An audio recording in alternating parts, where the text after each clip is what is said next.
24 teams have dreams of an FCS national championship, and the road to Frisco, Texas begins today in North Dakota. Sacramento State, representing the Big Sky Conference, hoping to make it to the second round for the fourth straight season, while the Fighting Hawks hope to defend their home turf, something they have done quite often the last 5 years. Sacramento State in North Dakota. It's the FCS Championship's first round from the Alerus Center in Grand Forks. This is the first of 8 first-round games today. Coming up, Richmond will host North Carolina Central, Delaware taking on Lafayette, and one of North Dakota's many rivals just down the road in Fargo, North Dakota State, will hope to get back to Frisco, where they fell in the championship game last year. The Bison will host Drake. Welcome to Grand Forks with Jay Walker. I'm David Salzman. Just how special of a moment is this for all 24 teams involved? Well, it's time to kick this thing off right now. This is postseason football. What does that mean? Mistakes are magnified. Mental errors can cost you your season. You must block out all the distractions and play your best game versus a very qualified opponent on the other sideline. North Dakota calls its quarterback Tommy Schuster clutch late in the fourth last week to just get his Fighting Hawks here to the playoffs. Absolutely, and he's the type of guy you need with his temperament that can take you a long way in postseason play. What do you mean by that? You need a guy that can manage expectations. He can manage the running game. He's really good off a play-action pass, and yet he has the ability to hurt you late if he has to tuck the ball and run it himself. So look for North Dakota to rely on Schuster to do what he normally does to put some points on the board. On the opposite side, if you're Sacramento State and you're coming into a raucous environment, a little bit rowdy, you have to be able to control your emotions and control the tempo. They've got 2 running backs that are really good at that. Marcus Fulcher averages 5 yards per carry. He needs to be able to give the threat of the running game. And then when they go with the long strider, Elijah Tolliver, he's a guy that can hit you with the home run ball with 7 touchdowns on the season. They need to come in there and carry the rock tonight. Both our teams 7-4. Andy Thompson leading the way for Sacramento State. First year as head coach after a stint as defensive coordinator. Biggest win for the Hornets this season, no doubt, at Stanford, which helped them get into the FCS playoffs in 2023. And Bubba Schweigert, his 10th season as head coach of the Fighting Hawks. He's a local from nearby Zeeland, says this has been his dream job and hopes to see his Fighting Hawks advance to the second round. They fell in heartbreaking fashion 1 year ago at Weber State. It's almost like you look at those coaches' head coaching tenure at the school. It's like kind of misleading a little bit because Bubba's been around this program ever since he grew up. 10 years is not doing enough. And we know that Coach Thompson in his first year was a defensive coordinator prior year and have had success at Sacramento State. Bubba Schweigert was a GA here over 3 decades ago. Now the head man again in his 10th season. Fair catch called on the North Dakota kickoff, and Sacramento State will have it from its own 25-yard line. It's been a rotating door at quarterback for Sacramento State this season. We'll see Caden Bennett get the start for the Hornets today. 232 yards, 3 second-half touchdown passes last week in a loss at UC Davis. But, Jay, he's a two-way threat. And I think that's going to be the key, him having the ability to run the football. They've got some weapons at skill positions, and including Caden Bennett at the quarterback position. One thing North Dakota doesn't do is generate a lot of pass rush. So if that's the case, look for Bennett to utilize his legs a little bit more.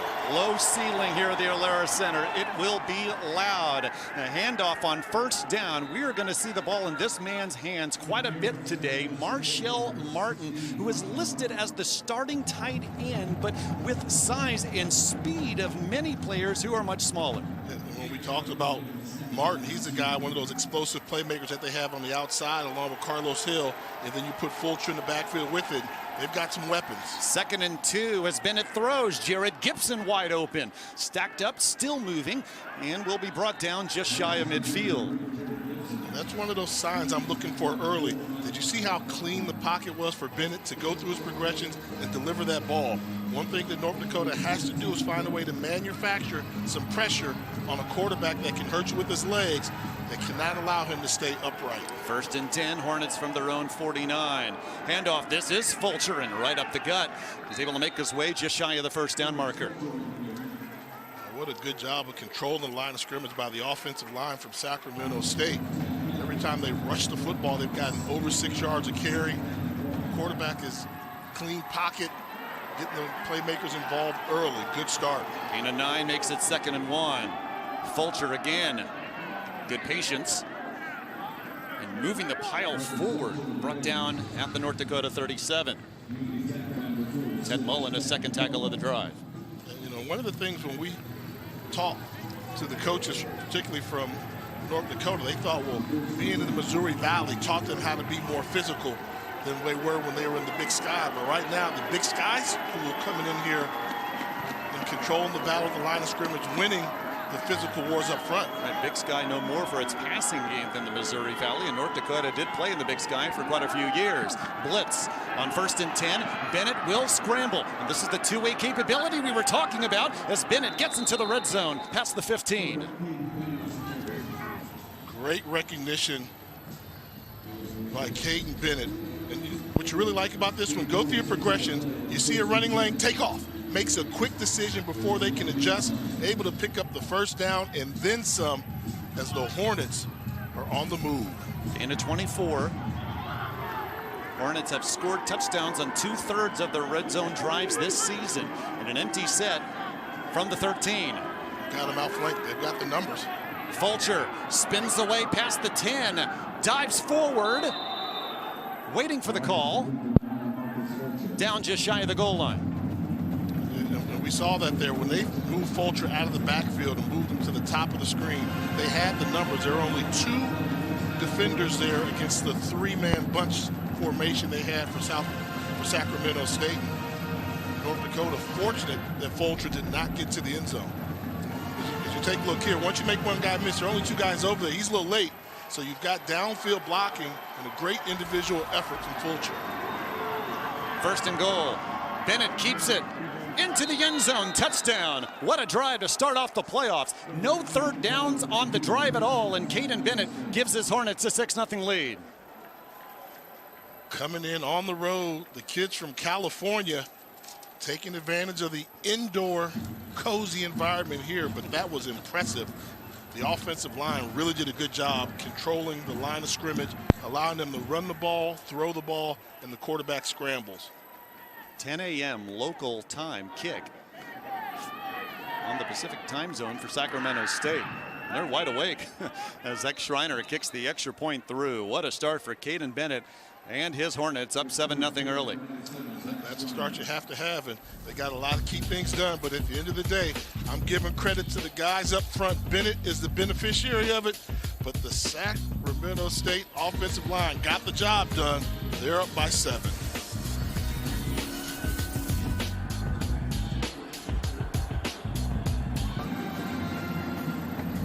You're watching the NCAA FCS Championship first round on ESPN+. With Jay Walker, I'm David Salzman.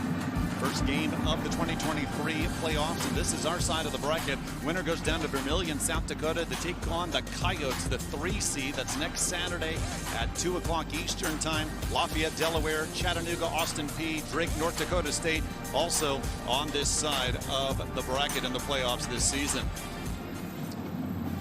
What a message sent by Caden Bennett and company. 75-yard drive to get things started, Jay. Yeah, absolutely. You wonder what the adjustments will be. And, you know, if there was a question mark, I thought it would have been, hey, could they handle the physical nature of North Dakota?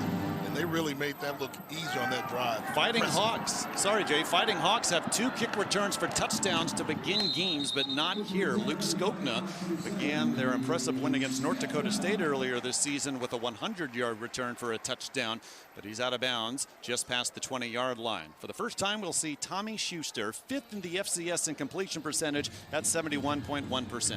And one thing that they do, they win first down, and they like to get the advantage on second down. So they will come out and they will see a 7-man front designed to stop the run.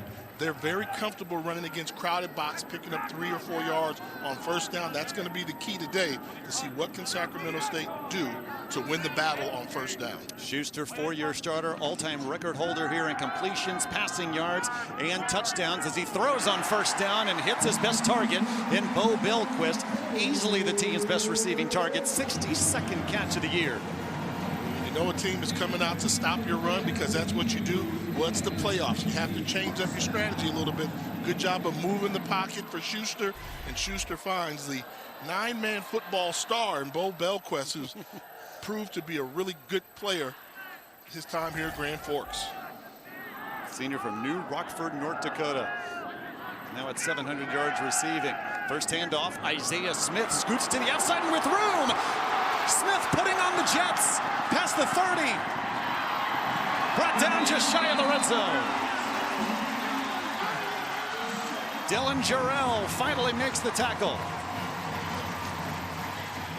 Well, it was a 1st and 10, and we know they like to win the battle of first down, but take a look at the cutback in the vision. This play is designed to go right. He sees no white jerseys to the left, turns on the Jets, gets to the outside with the speed, a couple more moves, pick up some extra yardage. Isaiah Smith, impressive run. Secondary had to get involved with that tackle, and this is a very depleted secondary for Sacramento State today. Just one of their 5 in the starting secondary, a regular starter, and now it's Gavin Zebarth cutting it to the outside. And one of the men in the secondary, the free safety Caleb Higgins, had to bring him down, but it's first and goal. And when you have so many guys out in the secondary, the safeties, the communication is going to be off. So what they're doing is bringing everything in, and you saw a poor angle there by Junio, number 3, the cornerback. He's responsible for outside, peeking in the backfield. Sacramento State got things started with a 75-yard touchdown drive, and the Fighting Hawks looking to respond quickly. First and goal from the 7. Zebarth scooting forward, dives forward, touchdown. 8th touchdown of the season for the sophomore from Cambridge, Minnesota. Are we going to be in for a shootout? Neither of us thought that would be the case, but maybe. Whose drive was more impressive?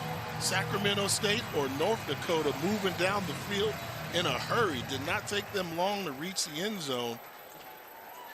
Both offenses showed up to play early in this contest. 4 plays, 75 yards.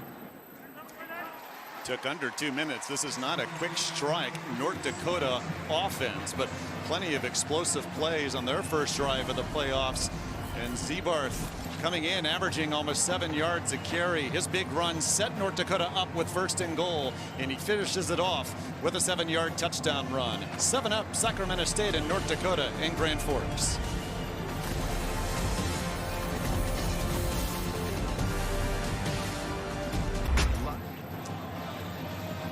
What a start to the 2023 FCS playoffs. Explosive plays on both sides. We played 5 minutes, 1 second. Jay Walker already tied at 7 here in Grand Forks. Absolutely. Get your popcorn ready. This could be an offensive shootout, which would be unique if it were to happen here. But before we get too far with this offense, let's talk about some bad defensive play. We know that Sacramento State has some injuries in the secondary. So what do you have with safety? Let's take a look at Caleb Higgins here, getting some spot dude here to start the eye discipline. He's going to take an angle this way, which allows the cutback lane for the running back to get through. See, everybody's worried about the pass game, but the key with the secondary is communication, eye discipline, and when they bunch everything in there real tight, it becomes even harder to do. I like the job offensively that Danny Free did to design that play. First and 10 for the Hornets from their own 25. Fumble, Bennett can run out of this. Still a loss. Caden Koppinen brings down Bennett for a loss of 3. Bennett did a good job of just getting close to the line of scrimmage. And, you know, these are things we're talking about in playoff football. Everything's magnified. You have to block out the distractions and do your job. And Bennett just dropped that quarterback snap there. Very fortunate to minimize the damage that was done. Andy Thompson told us how the noise could play a factor, but that the Hornets are used to playing in loud environments. Road games at Montana and Idaho this season. On the jet sweep, gain of about 5. 3rd down and 8 coming up. Malachi Buckner makes the tackle. Danny Scudero on the jet sweep, freshman from San Jose, California.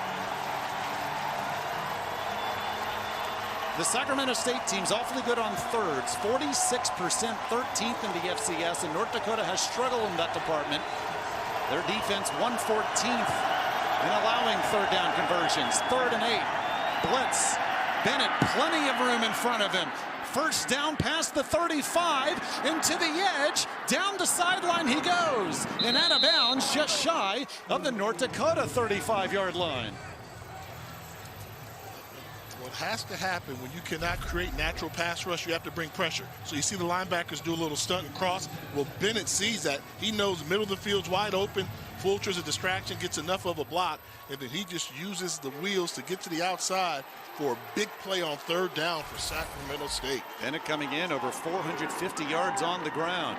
On 1st and 10, with time, he fires. Catch made, Carlos Hill. His first grab, a gain of 13. Hill, the junior from Miami, Florida, 45th catch of the year to lead Sac State. And I'm still going to say, this is just too much time in the pocket. I mean, look, he has an opportunity to run this route, find the soft spot, and then deliver the football to Hill, who's had a fantastic season for the Hornets. Bennett stays on his feet. Wisely slides down, saw 2, maybe 3 black jerseys in front of him. It'll be a loss of 3. Bennett Jr. from Sparks, Nevada. Had 100 rushing yards and a season high 279 yards through the year.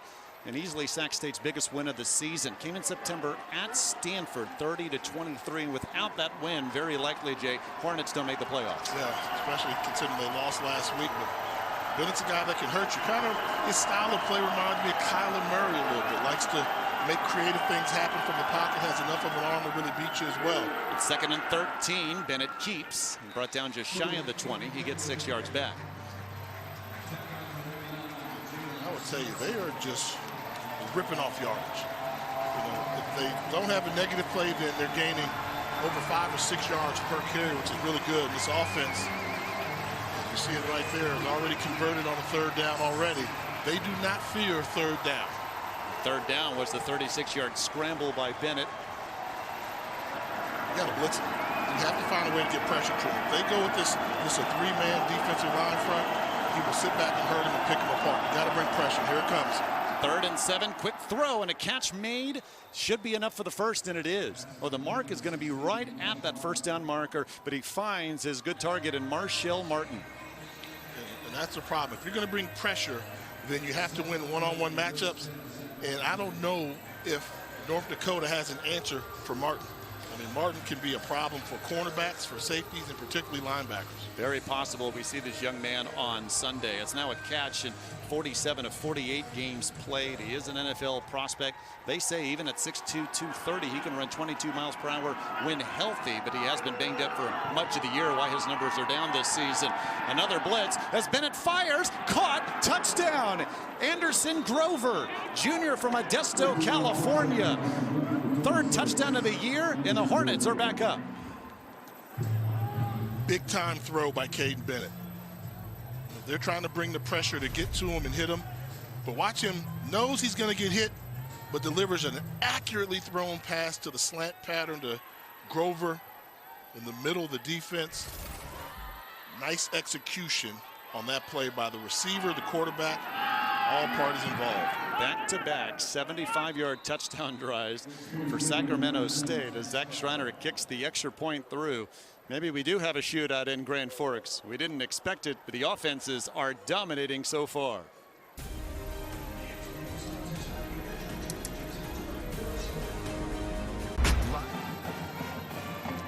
14-7, Sacramento State over North Dakota, 5:51 to go in the first quarter. There's Bobby Frescus in the white cap, offensive coordinator and quarterbacks coach for Sacramento State. How pleased must he be with his offense so far? Caden Bennett has led the Hornets to 2 75-yard touchdown drives to begin the game, Jay Walker. They probably would have been happy with 14 points going into the locker room at halftime, but you've got 14 points in your first 2 drives of the game. The game plan is working, and Caden Bennett has proven to be a problem for North Dakota. Short kick. Hammered down just past the 30-yard line. That's where North Dakota will take over. Wesley Elidor on the return. Second drive coming up for the Fighting Hawks. Now here's where it gets interesting. I think coming into this game, Andy Thompson knew his defensive secondary was beat up, was going to have some challenges slowing down North Dakota. And what you tell him is, we don't have to go out there and dominate them. We just need to slow them down the way our offense is playing. He just wants some defense to keep everything in front of him and don't give up the explosive play. Would be a good game plan for Sacramento State. From the 32, first down handoff to Gavin Zebarth. Good gain of about 4. And that right there, that's North Dakota offense. That's what we expect to see. First down, win first down, pick up 3 to 4 yards, stay ahead. Stay ahead of the chains, and then it's interesting when they break the huddle. Look what they're doing. They're keeping everything in tight. So you've got secondary guys that aren't used to seeing a fullback in the backfield, tight end, offset tight end, really trying to confuse the secondary with their looks. Second down. Zebarth again. Oh, he's patient. Finds the hole again. Brought down right around the marker. In fact, they'll move the chains. First down. Not only that, that's fighting hawk football right there. They're used to running uphill. The key thing about that is when you know where the ball's supposed to end up, the defense has to guess. Well, you really don't worry about the number count. You just make sure you get your assignment.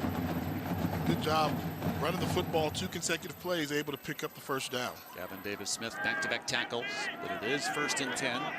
North Dakota from their own 42 rallied late to defeat Illinois State here 1 week ago when they needed to make it to the postseason. Another handoff. Zebarth again, stacked up this time. Gain of 1. Good job there by Armand Bailey. And Bailey, the big run-stopping inside linebacker for the Hornets. Really good football player there. When he gets his hands on you, 9 times out of 10, the play is over. He's a 2-time first-team All-Big Sky honoree, over 200 tackles in his career, top 10 in Sacramento State history, and the leading tackler for the Hornets this season. 2nd and 9.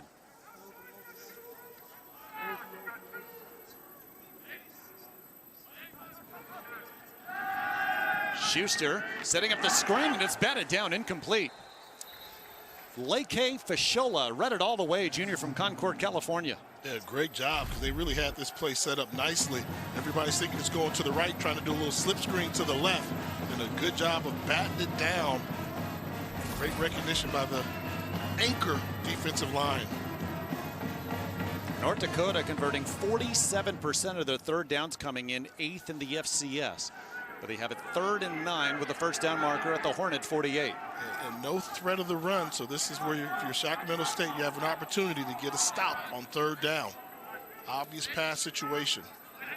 He sends Smith out wide, throwing the other way to Belquist, to the sideline and out of bounds shy of midfield. It'll be 4th down. Dylan Junell, most experienced starting corner in a very depleted Sac State secondary, makes the stop.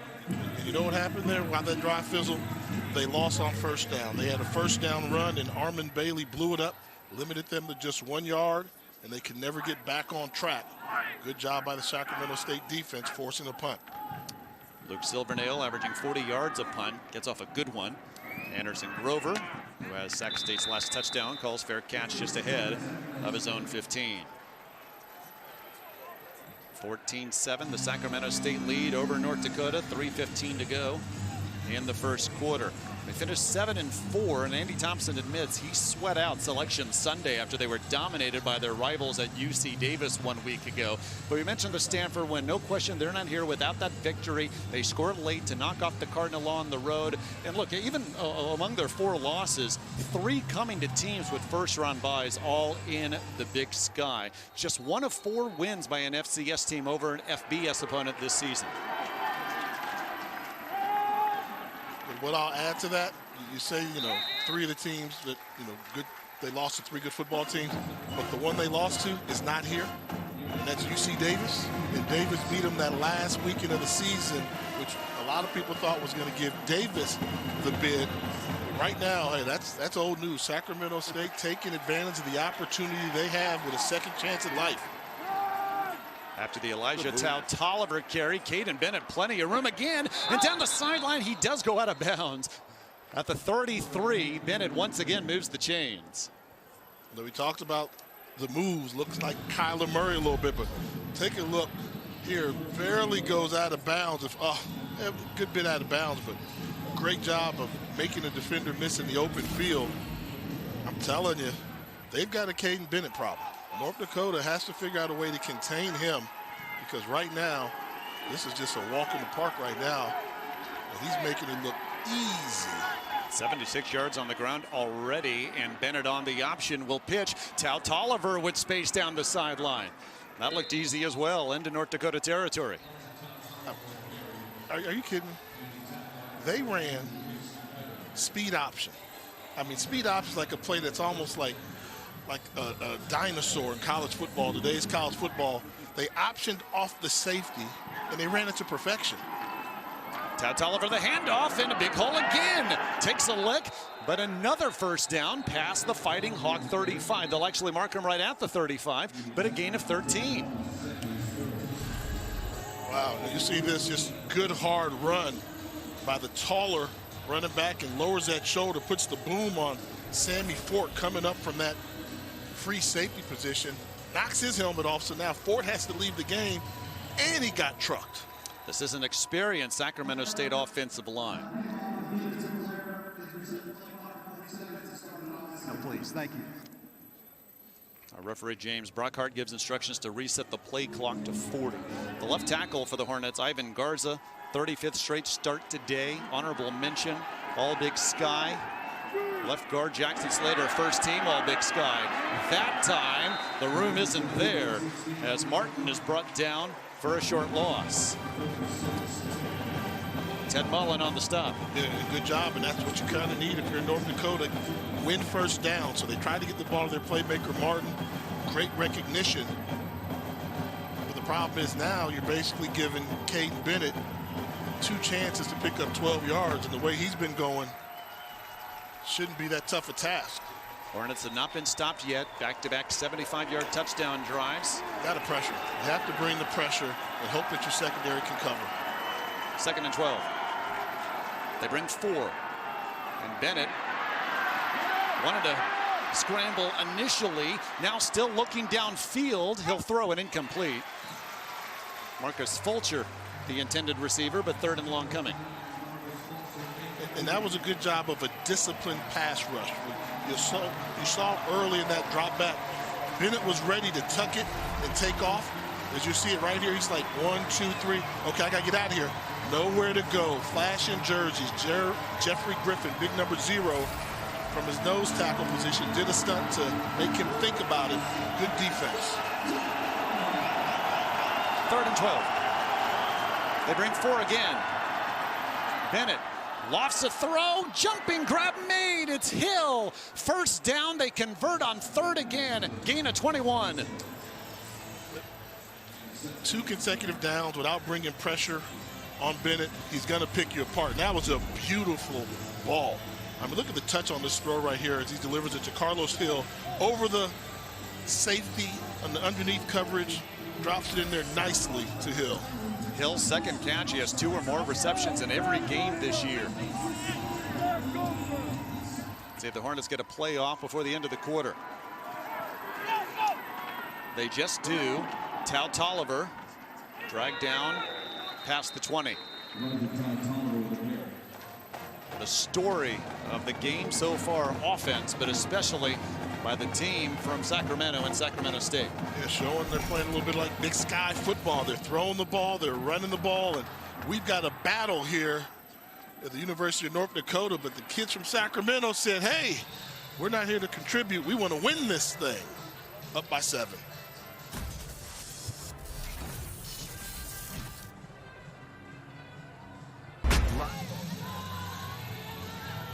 They're excited to host an FCS playoff game in Grand Forks. In fact, the University of North Dakota bid over $100,000 to host this first-round matchup. But Jay Walker, so far, they've seen dominant offense from the opponents in Sacramento State, over 200 in the first quarter.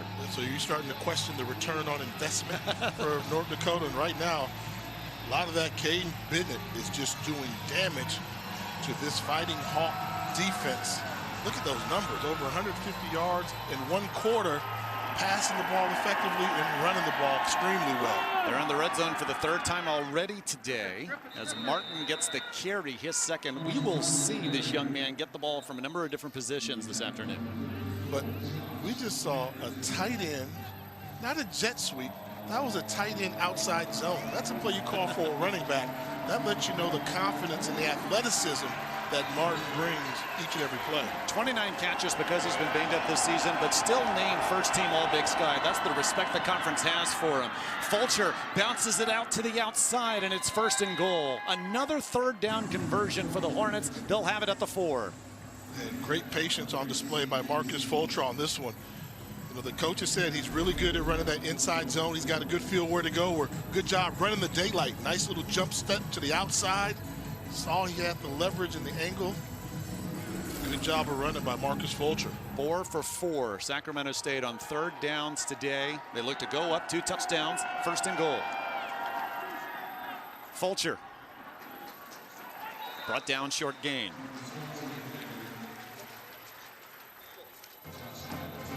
Jack Barrett's one of the linebackers there for the Fighting Hawks.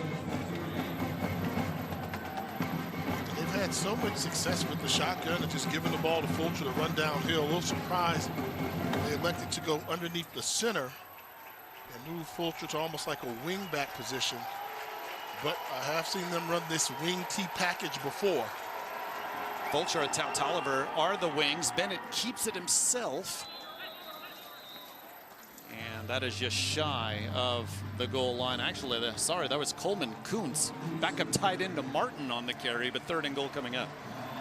So if you run it on 1st down, and you run it on 2nd down, and you're 1 yard away, you know what you do? You run it again on 3rd down. Come out in the wing T formation, keep them guessing. Are you going to go with the dive man and Kuntz? Or are you going to give the ball to Fulcher coming around? It is Kuntz. 2nd effort, gets him in, touchdown. Sophomore from Beaumont, California, puts Sacramento State up 13. They made the trip. They've got airplanes in California that know how to reach North Dakota, giving their fans something to cheer about.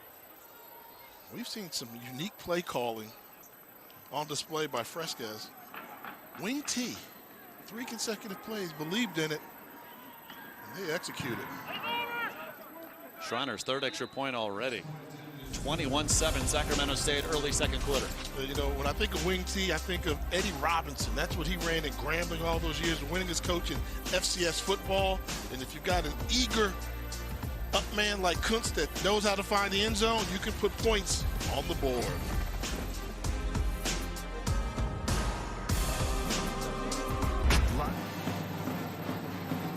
Winner gets the University of South Dakota, the 3 seed next week, 2nd round. Right now, Sac State over North Dakota, 21-7. We're still early in the 2nd quarter.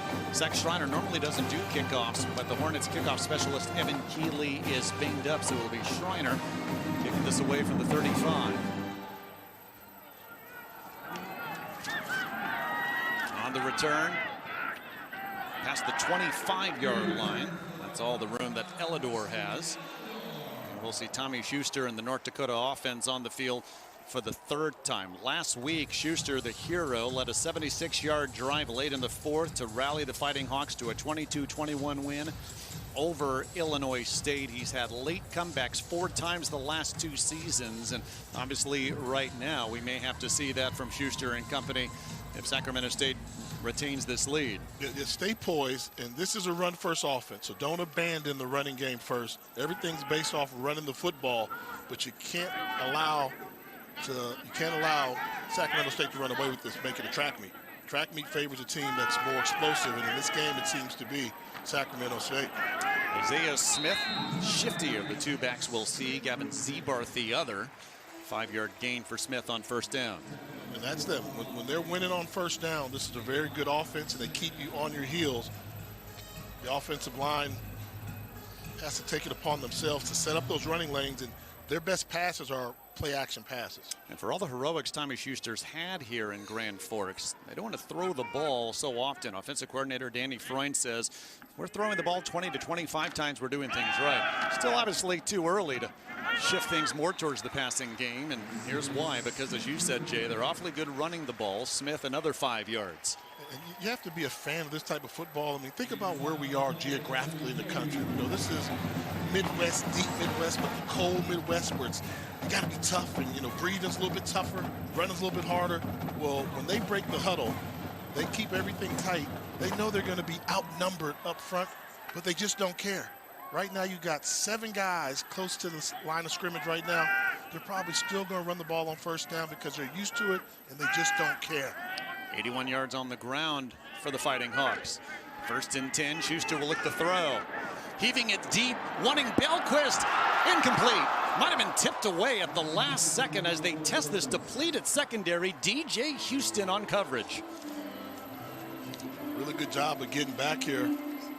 Trying to squeeze this ball in between 2 secondary defenders. Accurately thrown ball, maybe one that should have been caught by Belquist, but with that much going on around you, might have gotten distracted. But more importantly, that puts North Dakota behind on 2nd down. They did not win 1st down. Schuster coming in, 71% completion percentage, 3rd in the FCS. Just missed his best target on 1st. Now 2nd and 10.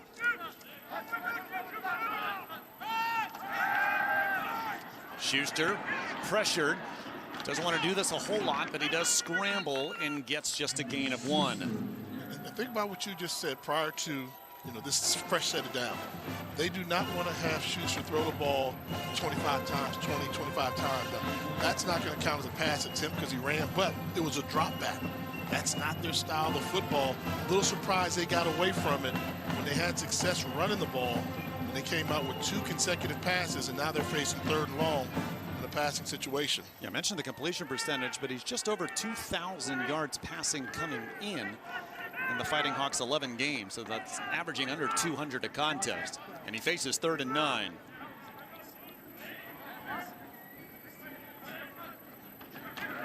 Hornets bring 4, still able to pressure Schuster, who'll dump it off, and plenty of room for Luke Skogna. 1st down and more. Gets a block downfield, and he's brought down past the Sacramento State 35. DJ Houston finally on the stop. And that's a great job of just finding your check down receiver right in front of you, knowing this. Sneaks out of the backfield, looking for some place to run, and just a quick little flip. And Armand Bailey, we know he's a great run stopper, but not able to track down Skogna. 13th catch of the year for Skogna. Schuster will find his tailbacks often. Smith in the backfield is 2nd on the team in receptions. Schuster heaves it deep from Alidor. Too long, but he had him. And they're being so aggressive with the pass selections because they know that Sacramento State is beat up in the secondary, so they're coming off play action pass, trying to test the eye discipline of the secondary. And that was a wide open Elidor in the end zone with just off target throw from Schuster.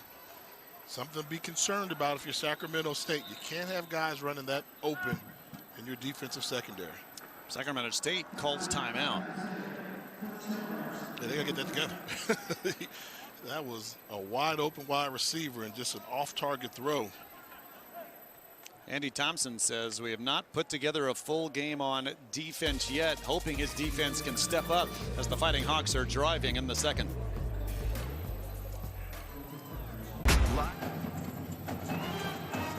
North Dakota driving, but down 21-7 to Sacramento State with 9:45 to go in the 1st half.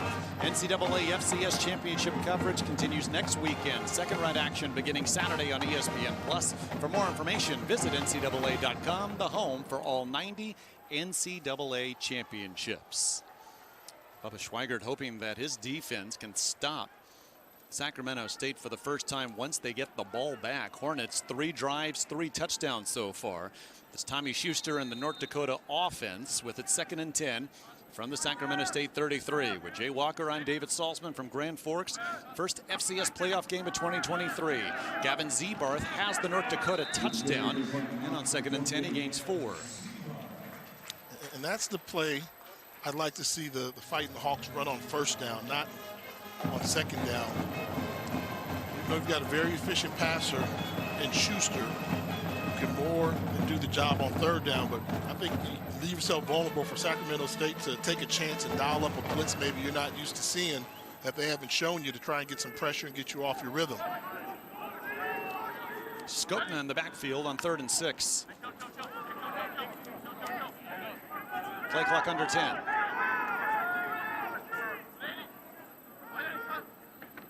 Skopna gets the call. Jerbucks his way to the outside, and it's enough for the first. And that is good football. Passing situation, but it's manageable. And what they do, number count. This is an offensive line that's used to running against 7-man fronts. When you put a 5-man front up here, they call that easy. Took advantage of the number count. Skopna with some good running to pick up the first down. He's number 3 in the depth chart at tailback with over 250 yards on the ground this season, including 3 touchdowns. Stays in with a fresh set of downs from the Sacramento State 22.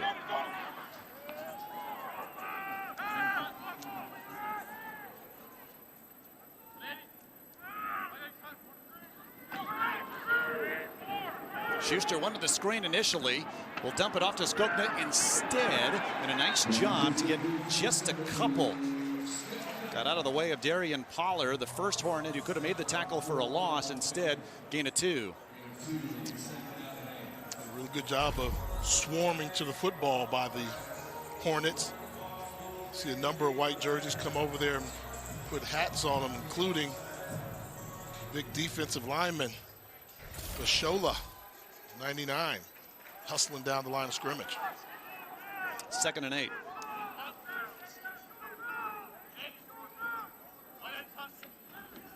Zebarth squeezes through again, rumbles his way just past the 15. It'll be 3rd and short. Fashola on the stop. Guys up front are getting the job done for North Dakota. Anytime they can run the ball for 5+ yards a carry, you have to think 3rd down situation, 3rd and short, run and play coming, but they're used to it. They see it all season long. With 8 white jerseys close to the line of scrimmage, they're still going to run it. Here's the run to Zebarth. First down, stays on his feet into the end zone. You called it.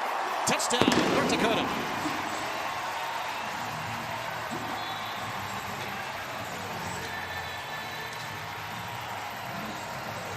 Not only are they going to run it, they're going to run it well. You're going to see set up the patience, get the cut block.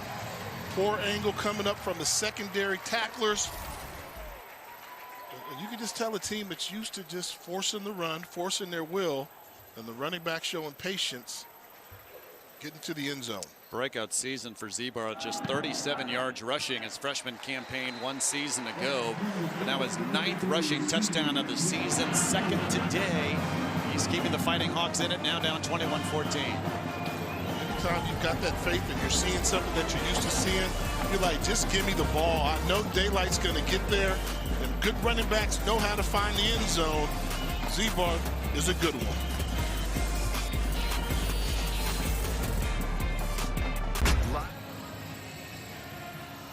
We thought our game today would be the best matchup of the first round, living up to the billing, Sacramento State and North Dakota. But Jay Walker, what game coming up later today sticks out to you in the first round? Now let's go Gardner-Webb and Mercer. You know why? Head coach Trey Lamb gets Gardner-Webb into the postseason for the first time. They got to go on the road, take on a Mercer team that's experienced at this postseason, emerging program. And I also want to see that North Carolina Central versus Richmond matchup. That's going to be a very interesting game there. And this is on the other side of the bracket from our game. South Dakota State, the only undefeated team in the playoffs. They are the top seed. They'll get Gardner-Webb or Mercer next week. Nichols, the lone representative of the Southland Conference, rolling through that league undefeated, will be at Southern Illinois later today.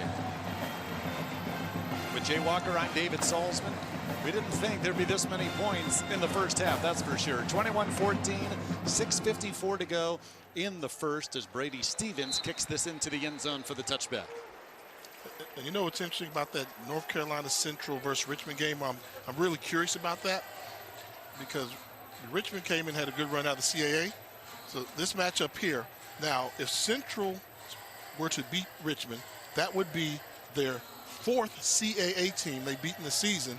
And if they advance, they would take on a 5th CAA team there. So the pride of HBCU football, North Carolina Central trying to win some games, and there's a path there if they can continue to win versus the CAA. Sacramento State so far on offense, 3 long touchdown drives. This is drive number 4. As Caden Bennett hands it off, and Ezra Maleni, back from injury, able to get good ground on first down. A gain of 6. He's been out the last month with a high ankle sprain, coming in with 265 yards on the ground. Continue to take advantage of the 3-man defensive line front. High grab by Hill, and that pass, because it wasn't so accurate, allows the Fighting Hawks to limit him to a short gain of just 1.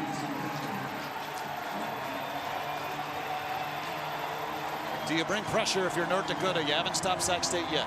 Absolutely. You crowd the line of scrimmage. You have to think, if I crowd the line of scrimmage and that may deter them from running the ball, can we possibly force an incompletion or collapse the pocket on Caden Bennett, the quarterback?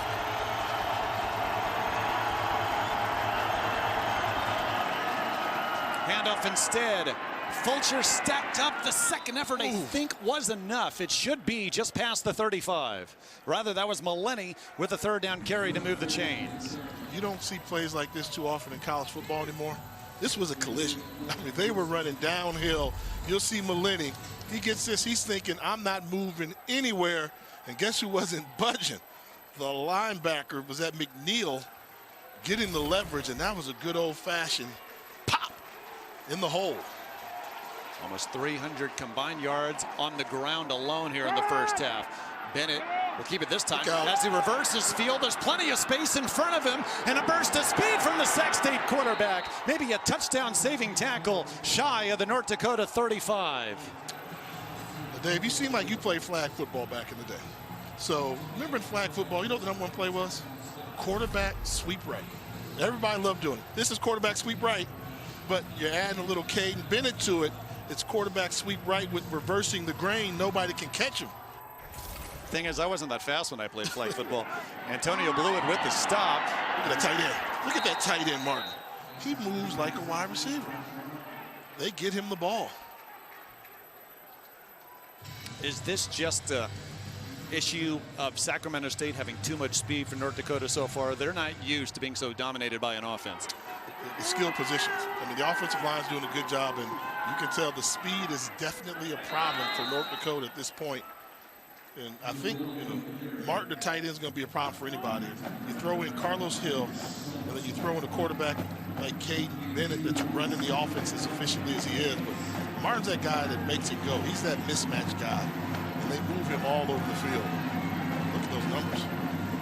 Already over 100 yards on the ground, and accurate through the air.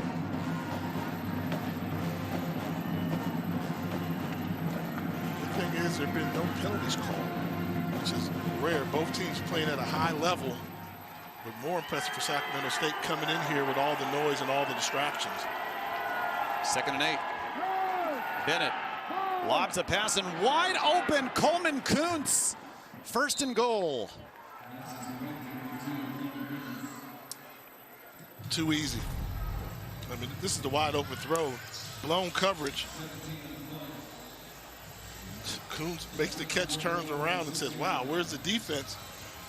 And once again, Sacramento State picking apart the defense of North Dakota.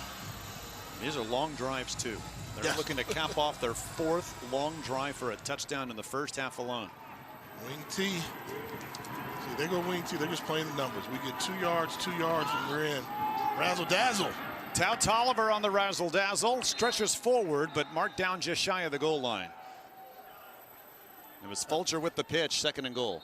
These are some of the most unique play calls I've seen in an offense in quite some time.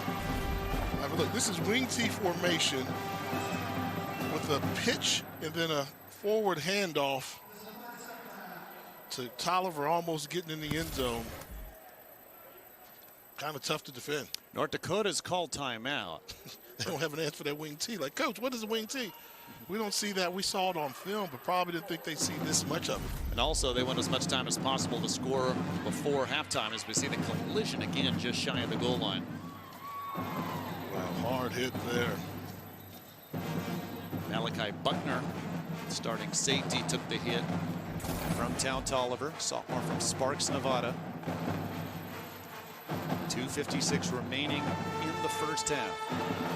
So, you know, a lot of teams come out and they do, you know, the brotherly love and the bush push. Well, this is their version of that. Sacramento State gets you down, running situation. You're going to see wing T formation. Coleman Kuntz is what you call the fullback in the wing T, and as he dives forward, he's in. Touchdown, his second of the day. He was on top of somebody, and nobody, the knees weren't down, so he just kept scooting and scooting and scooting before he heard a whistle to show that he was in. I mean, you'll take a look at this. I mean, he's just going, he sees the hole, knees not down, so he's going to the whistle, and almost like he was riding a skateboard, kind of just kicking and got across the goal line. Another 75-yard drive for the Sac State offense. Zach Schreiner is 4 for 4 on PATs. This was a North Dakota defense coming in, allowing just under 25 points a game. Kuntz and Sac State have 28 with 2:49 to go in the first half. Can the Fighting Hawks respond before halftime? We'll find out when we return.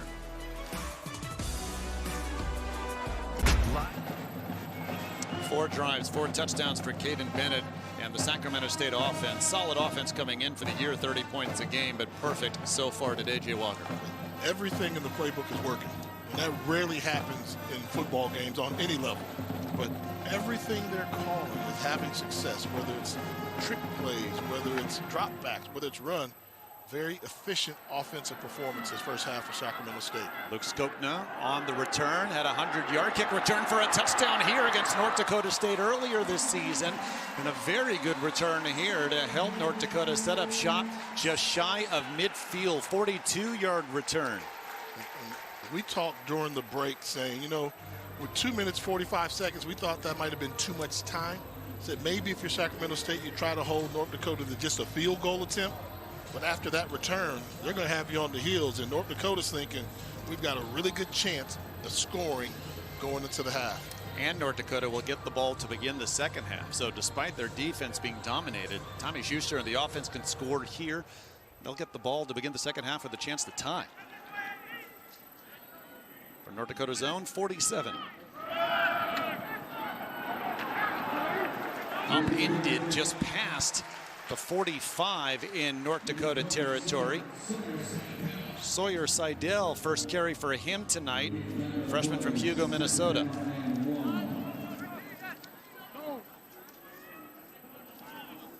Second and 1. Seidel again. Change of pace. He's the quickest of the tailbacks we've seen so far for North Dakota. It's 1st and 10 from the Sac State 36. A Hornet player down. And Caleb Higgins is going to come off banged up. Another member of the Sac State secondary banged up. In fact, coming in 5 regulars on the Sac State 2 deep involving the secondary hurt. And you see the hit on Higgins, which forces him to come out. I think at the end it was Brandon Knott, the defensive tackle, hitting the turf hard, and Sac State training staff are tending to him now. Yeah, that's tough right there. You got D lineman going down, and then Higgins already with a depleted secondary. Maybe one of the only things that can slow down the Sacramento State team, but the offense is clicking so fast, we've really not had to focus on how beat up they've been defensively. Yeah, Cameron Broussard, if healthy, first team all conference, would have gotten the start at free safety, second on the Hornets in tackles and interceptions. And it's good news to see Knott walk up the field on his own power. Cameron Roja, Jr., is number 2 at free safety. He's out. So Higgins, number 3, typically, but got the start today. Koa Akui, a redshirt freshman with just 5 tackles this season, we were told would back Higgins up, so we might see Akui on the field here for Andy Thompson's group with 2:07 to go in the second quarter.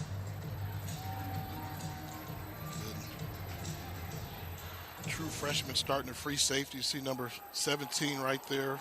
True freshman getting his start as a free safety. So talk about fighting the injury bug. That is definitely what Sacramento State is doing. That's Antavion McKenzie. First and 10, and high throw, but the catch made by Red Wilson. Good tackle, just a gain of a couple, and it's second down coming up. That was Houston. A little surprised I'm not seeing more quarter coverage. Quarter coverage is something a little bit more conservative. You've got 4 people deep so nobody can get by you, and then you just ask your guys to keep everything in front of you and come up and make a tackle, but they continue to play that cover 3. Smith almost fell down as he spun initially. Second spin gets him 3. North Dakota's going to call timeout as we'll have 3rd and 5 coming. 1:23 to go first half.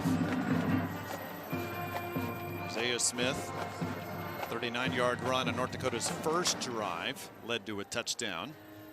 Offense has been the story so far, and Andy Thompson's group. Now, he was the former defensive coordinator at Sac State. He still makes the defensive play call, so he is the defensive coordinator in addition to this being his first year as Hornet head coach.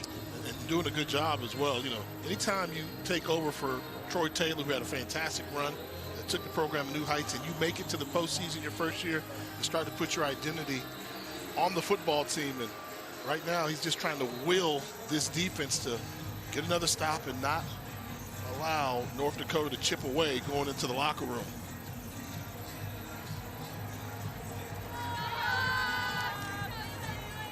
First down marker at the 26. It is 3rd and 5.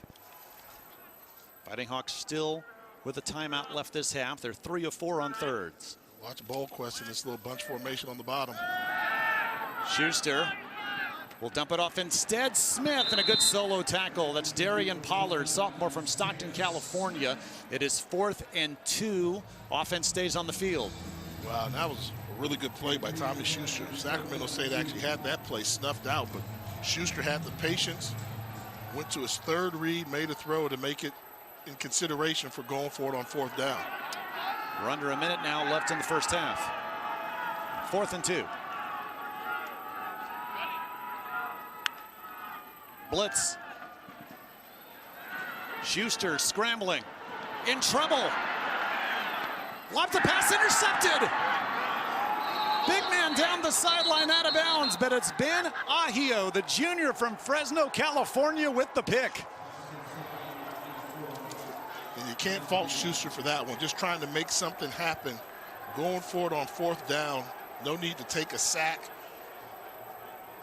But a good job by the defense coming up with the play when they needed it. They brought the blitz, and the blitz didn't get there. Normally that's a bad thing. But good job by the secondary making plays in the coverage, and big fella with the interception. I see you, Big Ben.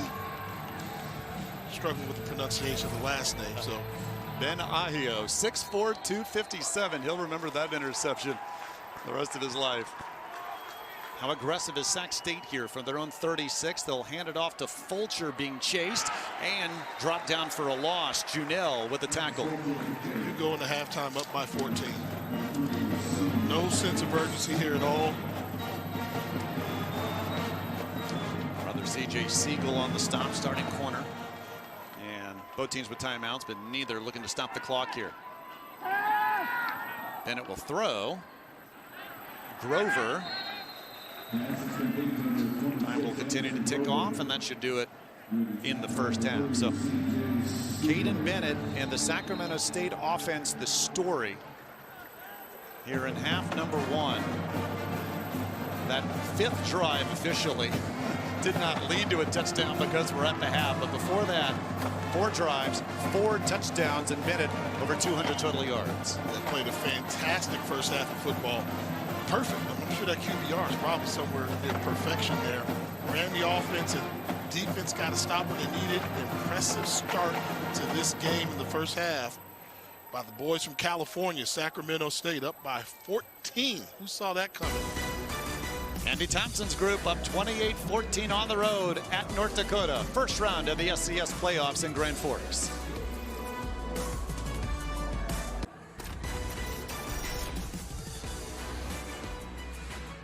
Welcome back to Grand Forks, halftime between Sacramento State and North Dakota. Of course, college football so full of traditions, and for the past 27 years, Lee Corso has had one of his own. As coach made his 400th headgear pick on College game day, let's take a look back at the history of his headgear.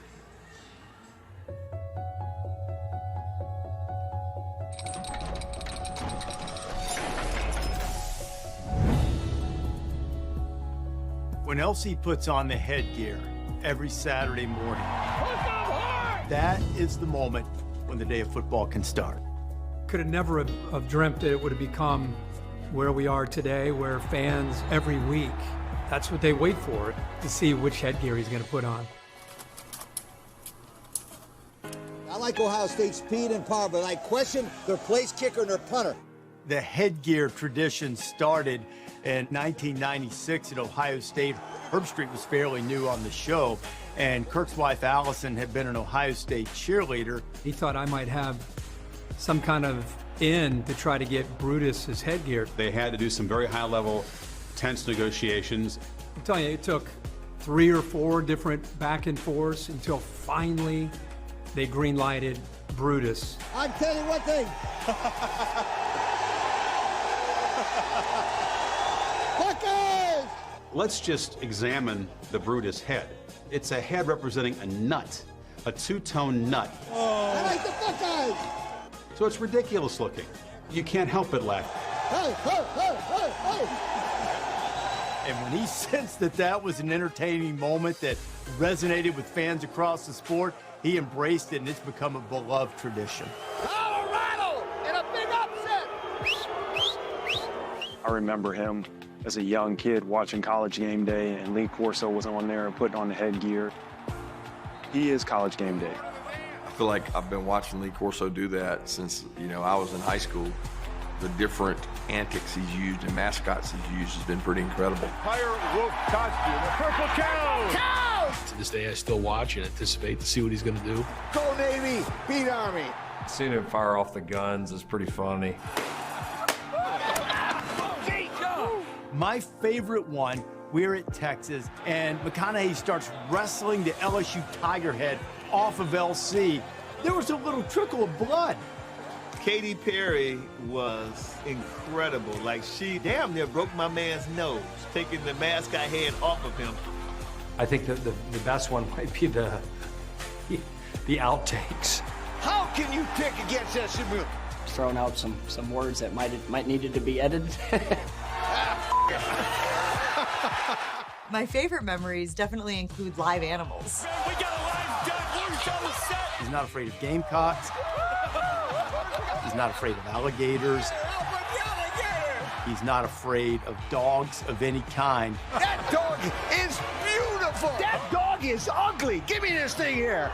I think the best part is when Coach does the okey-doke, where he grabs one head, gets ready to put it on, and then he chucks it to the side and grabs the other one. I'm going with sweet home Alabama. Anytime I'm watching and you don't know, what he's going to pick up, that's all pretty exciting. Penn State! Give him that head. Does that mean you're going to go against your first love, Brutus?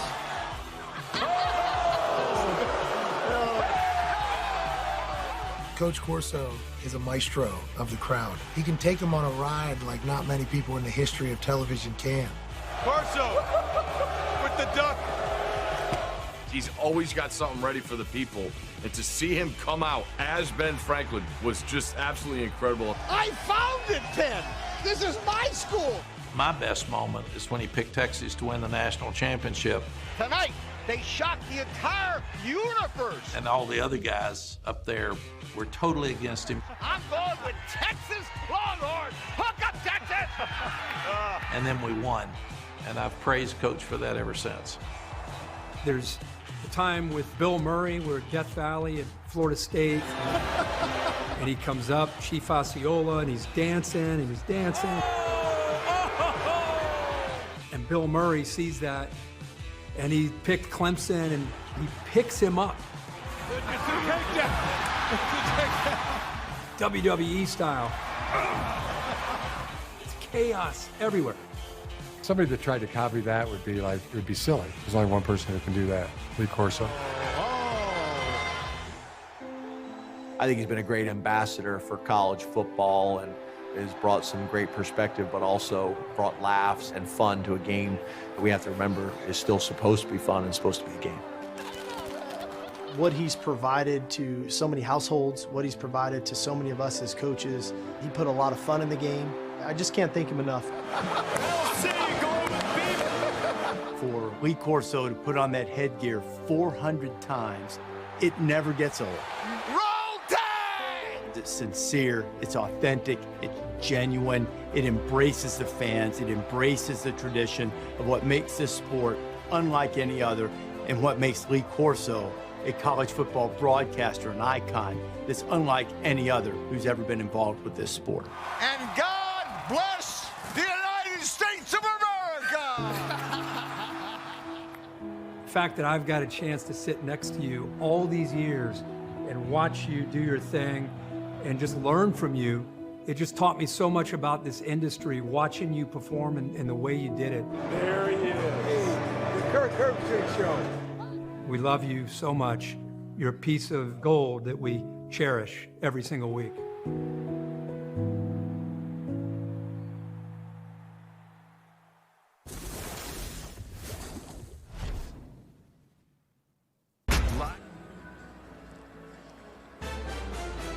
Well, we've had a great Thanksgiving weekend, and welcome back to Grand Forks, North Dakota, where Sacramento State is taking a 28-14 lead over the Fighting Hawks at the half. This game representing arguably the two best conferences in the FCS. Sac State representing the Big Sky. 3 of their 4 losses to Montana, Idaho, and Montana State, who all have first-round byes and will host second-round games next Saturday on ESPN+. The Missouri Valley represented by North Dakota and 5 other teams in the playoffs, 2 getting seeds. South Dakota State undefeated and the top seed. South Dakota, first ever time they have been a top 8 seed. North Dakota State, rare first round game for them, first in a full season since 2010. Youngstown State, Southern Illinois round out the Missouri Valley Football Conference teams in the 2023 FCS playoffs. South Dakota State, Villanova, Albany, Idaho, all getting byes. And the first round matchups that they are awaiting the winner of: Gardner State and Mercer, Youngstown State hosts Duquesne, Richmond and North Carolina Central, Southern Illinois and Nichols, Delaware hosting Lafayette, Chattanooga and Austin Peay. Just down the road on I-29, North Dakota State will host Drake, and our game, Sacramento State and North Dakota, rounding out the first round matchups with the Hornets with the lead on the road, 28-14. More from the Alerus Center when we return.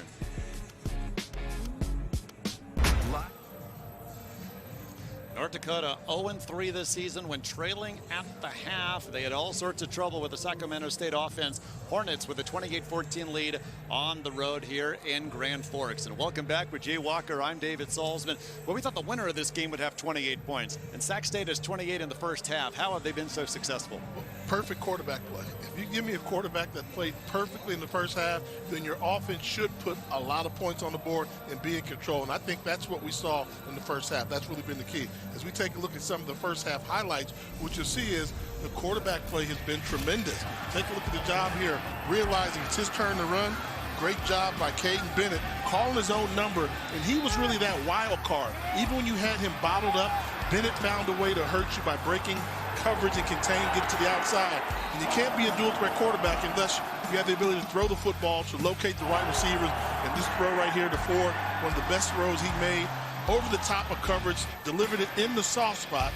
And if he can continue to play like that in the second half, then Sacramento State is on their way to pulling off this upset here in North Dakota. Jay, Caden Bennett, 105 on the ground and 11 of 12 passing for 110. Sacramento State, 313 total yards. Perfect on third downs. North Dakota, 187 yards of offense, but obviously not enough so far through the game's first 30 minutes. That's why I say a perfect half of football, but if you stay close to that one, hey, you've got a chance at keeping your season alive. North Dakota gets the ball first to begin half number 2. It'll begin when we return to Grand Forks.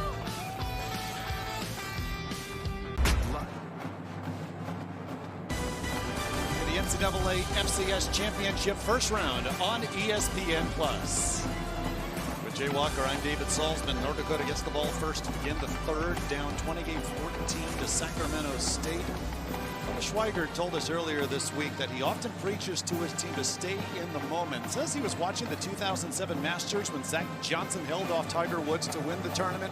And afterwards, he remembers Johnson saying how he, quote, could stay in the moment, even when the great Tiger Woods was chasing him down. So this week and all season, he's used that same term with this team, and twice, including last week. Tommy Schuster and company stayed in the moment, rallied late to defeat Illinois State to get to the playoffs here today. Red Wilson on the return and a burst of speed. That'll help him stay in the moment to begin this half. From the 46 is where they'll start.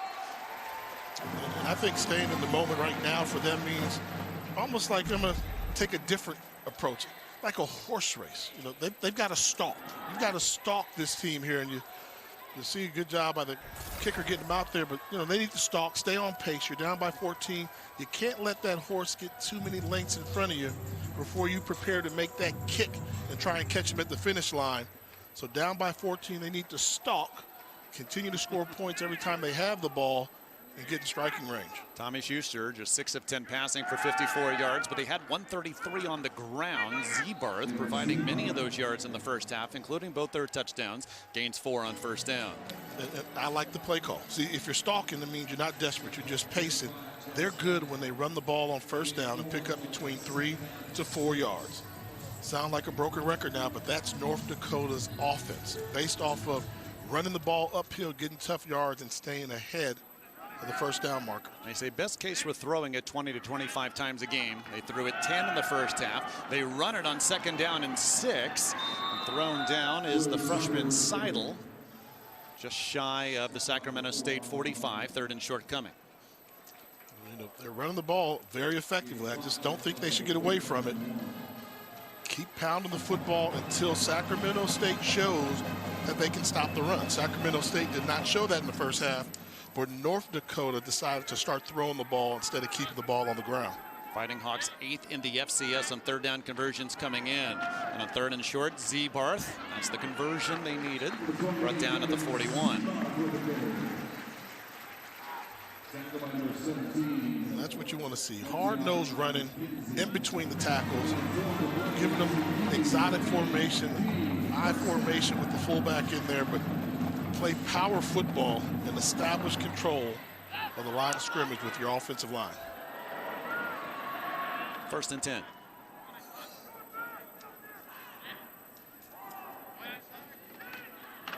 Gavin Zebarth again. Thrown down by Brock Mather, starting strong side linebacker. Solid gain. Is it boring you yet, Dave?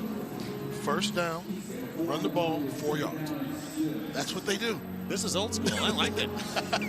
It is old school. You just don't see a lot of it now, but extremely effective.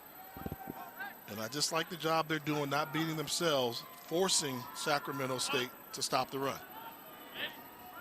Second and 6. Another run. Isaiah Smith. Past the 25, he's brought down. And this is showing me they don't know how to stop the run. Schematically, something's going on with Sacramento State because they had 8 people in the box. Look at this, too. And the safety is coming here from the top, and they still allow him to bounce outside. Something schematically, maybe it's in the secondary, not being in the right position, but they are really struggling to stop the run of the formation. Schuster will look to throw for the first time this drive, and hitting it to the end zone, incomplete. There was some jostling, but no flag. Caden Dennis, the intended target. Junell on coverage. Just a little tug of the jersey right there.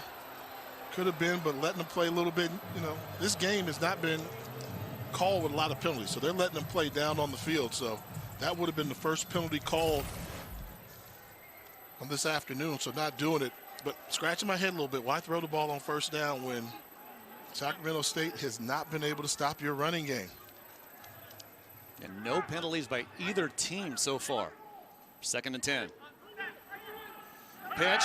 Maybe some trickery. They go back to Schuster, who drops the football. It's incomplete. Would have been there. There was some daylight. You called it early. A little modified version of a Philly special there. Set it up and the ball just thrown a little bit low. And look at that, with an entourage out front. You had Kilty and Ventrelli, the whole left side of the line out front. Might have been a touchdown, but it's not. And it's 3rd and long right now. And they really need this conversion. Caden Dennis's pass, not perfect, but should have been caught. Whistles blow. Great timeout. Sacramento State, first charged of the second half. Not a fan of stopping actions, but you have a 3rd and 10, which is so crucial in this game. Dial up your best defense to try and end this drive. We'll see what Coach Thompson has on the other side.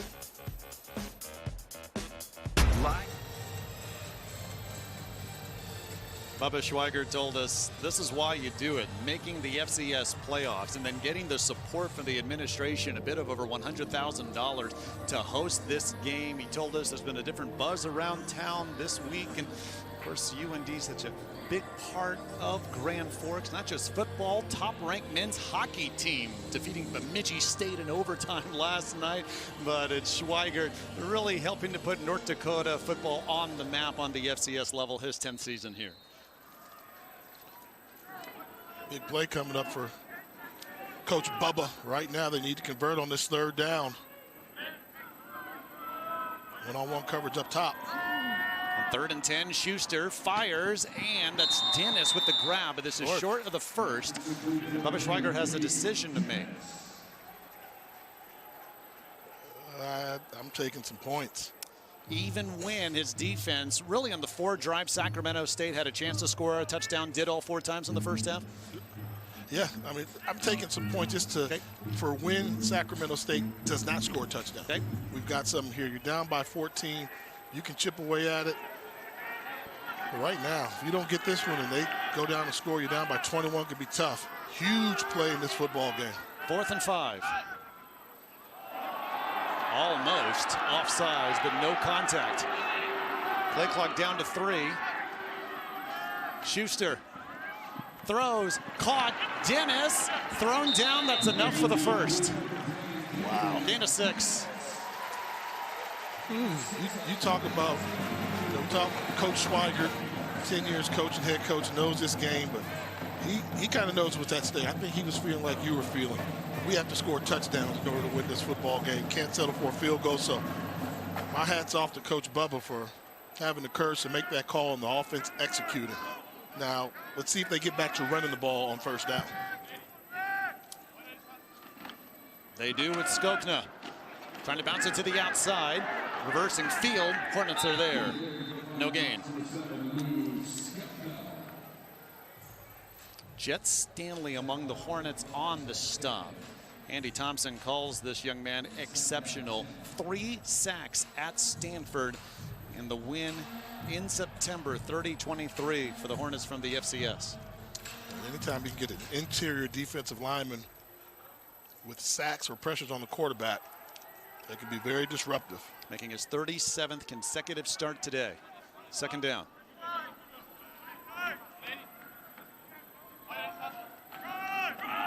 Zebarth dragged down from behind. I think that was Stanley once again. It was. Disruptive at the point of attack, and once again, 3rd and long. This was a little different. If you get a look that says run the football, run it, because we know already from this drive this is 4-down territory. So they've got 2 downs to try and pick up the 8.5, 9 yards that they need to convert. 1st down marker at the 3, or rather just ahead of the 3.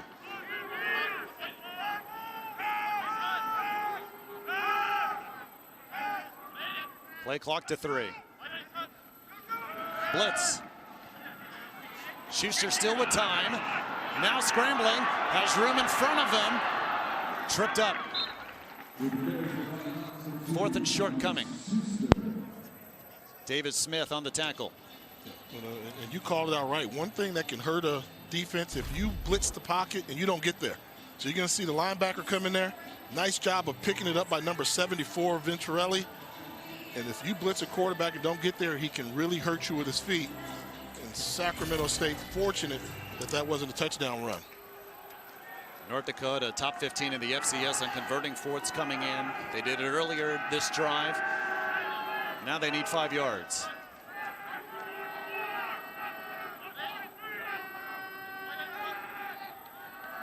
Schuster rolls out.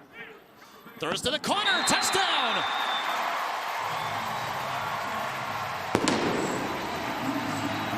Bubba Schweigert kept rolling the dice. The drive ends with a Bo Belquist touchdown catch, 7 yards.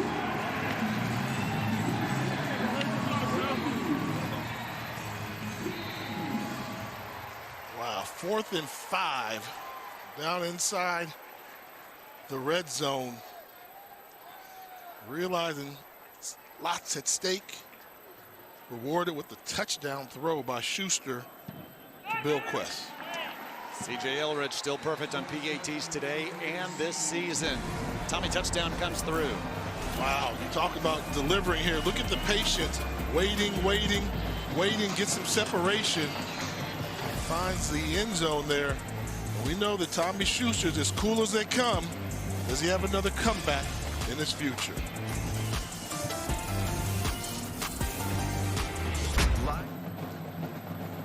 Bubba Schweigert fired up, and his team converts 2 fourth-down conversions in the red zone to cut the deficit to 7. Now he's trying to fire up this North Dakota defense. Yeah, you can tell. You see the guys he's walking by, numbers 36, numbers 34. Those are the starting linebackers. He's saying, come on, guys.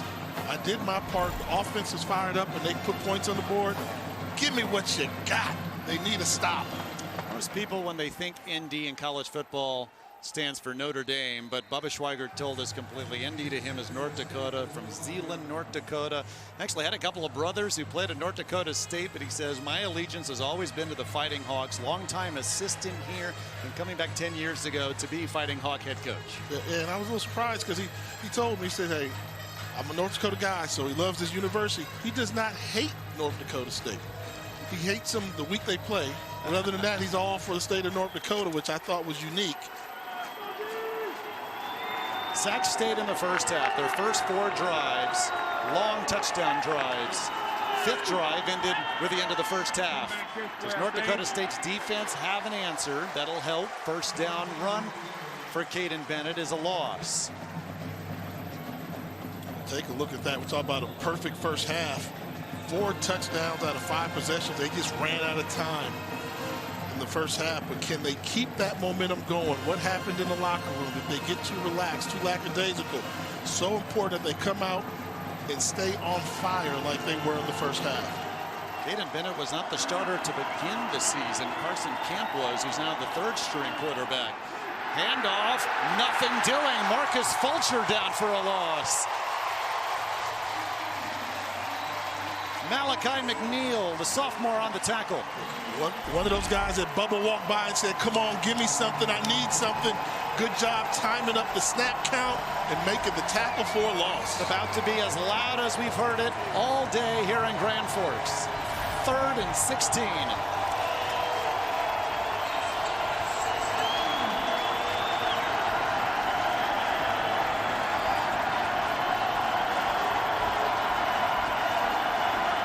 Play clock under 10.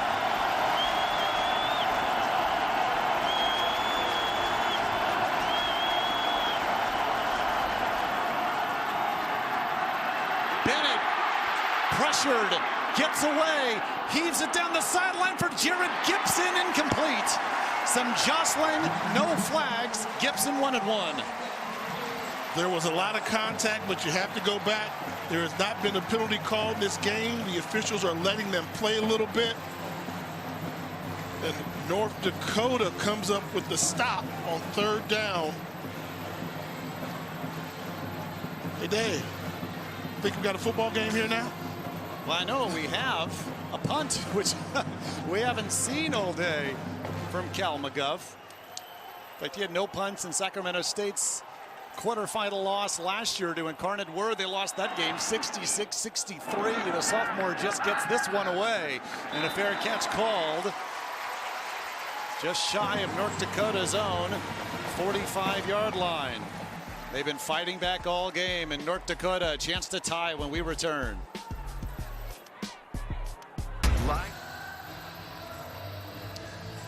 North Dakota's been down all game and a chance to tie with 6:38 to go in the third quarter. With Jay Walker, I'm David Salzman. Tommy Schuster, the senior from Macomb, Michigan.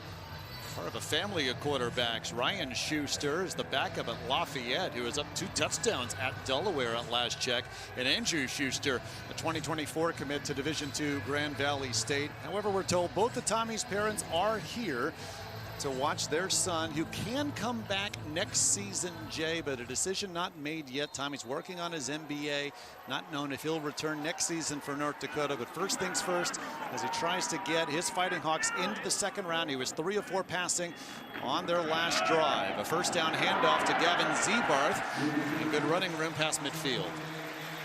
Going back to that Schuster household there, being a former quarterback myself, how do you have so many quarterbacks in one roof? There's a reason why there's only one quarterback on the field at all times. We kind of think we're smarter than everybody else, but hats off to his parents. Raising 3 quarterbacks, not easy at all. Tommy Schuster, the all-time record holder here in completions, passing yards, and passing touchdowns. 2nd and 4, another handoff, Zebarth. First down. He is a tough runner. Sophomore from Cambridge, Minnesota, has been solid all afternoon. Yeah, and that has to be tough for Sacramento State because they had 8 men close to the line of scrimmage, exposed themselves in the secondary with man-to-man coverage, and they still picked up 4 yards to get the first down. So I think the momentum has kind of shifted for the offense of North Dakota, making an impact on this game, and it all starts with the running game. Isaiah Smith replaces Zebarth, who has 2 touchdowns today. Ball just shy of the Sacramento State 45. Smith trying to bounce it to the outside. This is actually the freshman Seidel. Does a nice job getting positive yardage. That was a great individual effort by the freshman. I mean, that play was blown up from the start. Look how many guys have a chance to make a tackle. Right there, 1 missed tackle. Then come in here, another missed tackle behind the line of scrimmage, finds a little daylight in order to go forward, and picks up 2 yards. Big play. Easton Kilty, the starting left tackle, is being tended to. Junior from Stratford, Wisconsin. Offensive coordinator Danny Freund says he's a potential NFL guy and helping to anchor that North Dakota front. With a 2nd down and 8 coming with 5:09 to go in the third quarter. And Kilty still trying to put, looks like enough pressure on that left leg. And you see the size that they're talking about. 6'5", 305, but look how lean he is. Almost looks as if he can probably do a 360 dunk on a basketball. Some room to grow on that frame. Keep an eye on him and see if he can return back to this contest for the Fighting Hawks. So he's trailing the pile. Almost just trips over his own man right there on the right side of your screen. Unfortunate, but we'll see if he's able to make a return.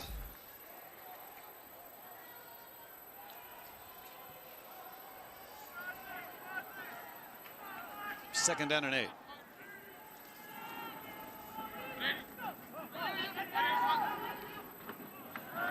Stepping back is Schuster with time. Lobbing a pass for Belquist, and did he have control? I don't think so. What are they going to give him? They rule it a catch. They should get to the line of scrimmage and snap this pretty quickly because it looks like he had about 3 chances to catch this football. Bobble, bobble.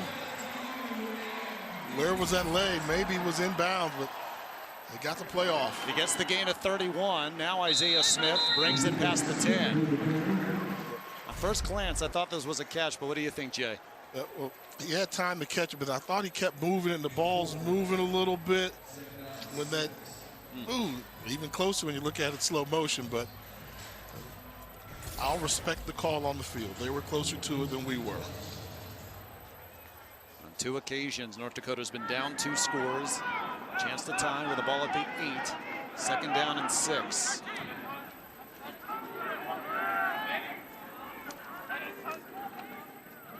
Smith wrapped up right away. No chance. Deshaun Lynch, first one to get to him, sophomore from Folsom, California. Yeah, Lynch is a big stand-up defensive end. Goes 6'6", 288 pounds. He can be a low. We got him listed at 6'5", but he's a guy, stand-up guy that can chase you down. And I'm wondering now, I'm always thinking to play ahead. What's the thought process here? Are you still in 2-down territory? Now that you're down by just 7, do you take points if they present themselves if you don't convert on this 3rd down? North Dakota converted 2 4th and 5s in the red zone last drive. Here on 3rd and 8. Schuster again time, but now pressured. Has some space in the corner. He'll go for it. Dives forward. Doesn't get the end zone, but gets the first. And Tavion McKenzie made the touchdown-saving stop. We don't talk about Schuster being like the running quarterback that we may talk about Bennett, but he's an elusive runner and he knows when to run the football. And that was just a great football play by Thomas Schuster. Calling his own number and short.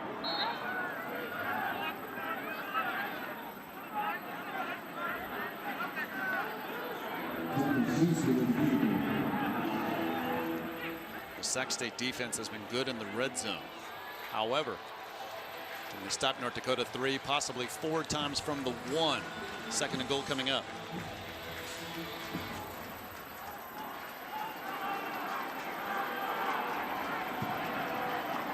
Quincy Vaughn is in at quarterback, and he'll keep it. Did he get across the goal line? Yes, touchdown. He was their backup quarterback last season and has come on often this year to do just that. 6th rushing touchdown of the year, and North Dakota a PAT away from tying things up. One of the luxuries you have when you've got a tight end that was your former quarterback that made the change in position. You want a little bit bigger body there. Well, why not go to your former quarterback who's now a 250-pound tight end? A little bit more mass to get into the end zone. Senior from Hamilton, Ontario, Canada. C.J. Elrich ties it up. 14 unanswered for North Dakota since the break. 28 all, 2:07 to go in the 3rd. What a response we've seen from the Fighting Hawks, and they did it in a variety of ways. Impressive drive to tie this football game. You got to give credit to Coach Bubba. He fired up the boys and, more importantly, got this offense going. We saw the nice placement of the ball here in the catch down on the sideline. And this is just a fantastic individual effort here from Tommy Schuster. Would not be denied on 3rd down and long. Found a way to escape the pocket and almost get the ball in the end zone. And give me a little old school QB sneak by Quincy Vaughn, and this game is tied. This team has been so hard to defeat here at home, winning 25 of their last 27 games at the Alerus Center. But happy to be at home in the playoffs. Bubba Schweigert's squad had to go to Weber State last season. Almost pulled off a comeback from down 21. They had the ball down 38-31 late in the 4th, but would fall in last year's 1st round.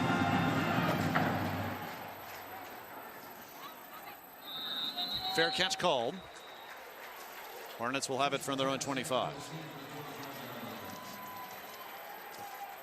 And if you're Sacramento State, you have to think, wow, they stopped us once on offense, and now we're in a tie ball game. Now we've got another sense of urgency, and the pressure's on us. Because if you see, you can't afford to fall behind, because you see your defense is struggling with this North Dakota offense. So now you need Caden Bennett to get back on track and lead this offense. Over 100 yards passing and rushing in the 1st half. Bennett will hand it off to Tal Tolliver for very little yardage on 1st down. Wyatt Pettigo, one of the leaders on this North Dakota defense. Junior makes the tackle. Team leader in 5 defensive categories coming in, including 68 tackles. I'm dropping back, throwing the football with Caden Bennett right now. He's going to become the running game. Drop back and throw it. And if you don't like what you see, take off and run. Bennett will throw. It has a man wide open. Dropped. Marshall Martin up the seam. Had no one in front of him. Wow, throw got away from Bennett just a little bit. And Martin not able to bring it down. This is the look that you want, but you see it sails a little bit, but Martin's got to make that catch. As you mentioned, that would have been a touchdown for sure. Instead, 3rd and 9.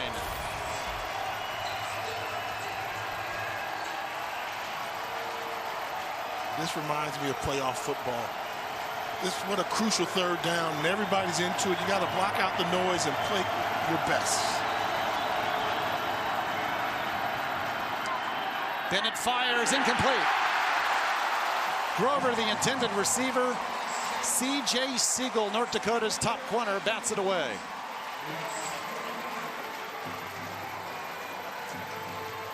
And the job that the coaches did for North Dakota in the locker room, the defense is coming out playing like a different unit. The offense has got it going, and let you know you got a pretty good coaching staff when the team can react to you that well coming out of the locker room. Anything schematically that North Dakota's doing different defensively this half? I think they're coming up a little bit more on the wide receivers, and they're focusing more on stopping the run. Guff gets this away. Belquist, fair catch called. Shy of his own 40. The Fighting Hawks a chance to take the lead after they were down 28-14 at the break. And I think with them putting a package in there to stop Bennett from hurting him so much with the legs means you're going to bring somebody closer to the line of scrimmage. So what they're doing now is saying you're going to have to throw the football to beat us. So we're taking away the quarterback run game as well as your running back running game, and you have to rely on your passing game. What a change, half 1 to half 2 so far. Absolutely. And really going to give credit to the job that North Dakota's done offensively. They've held the football. They've put pressure on Sacramento State by scoring points and tying up this ball game. The scary thing is I don't think they're done. I think they're in prime position to take the lead for the first time in this game. Skokna gets the first down handoff, cuts back, gets about 5. Darian Pollard the tackle.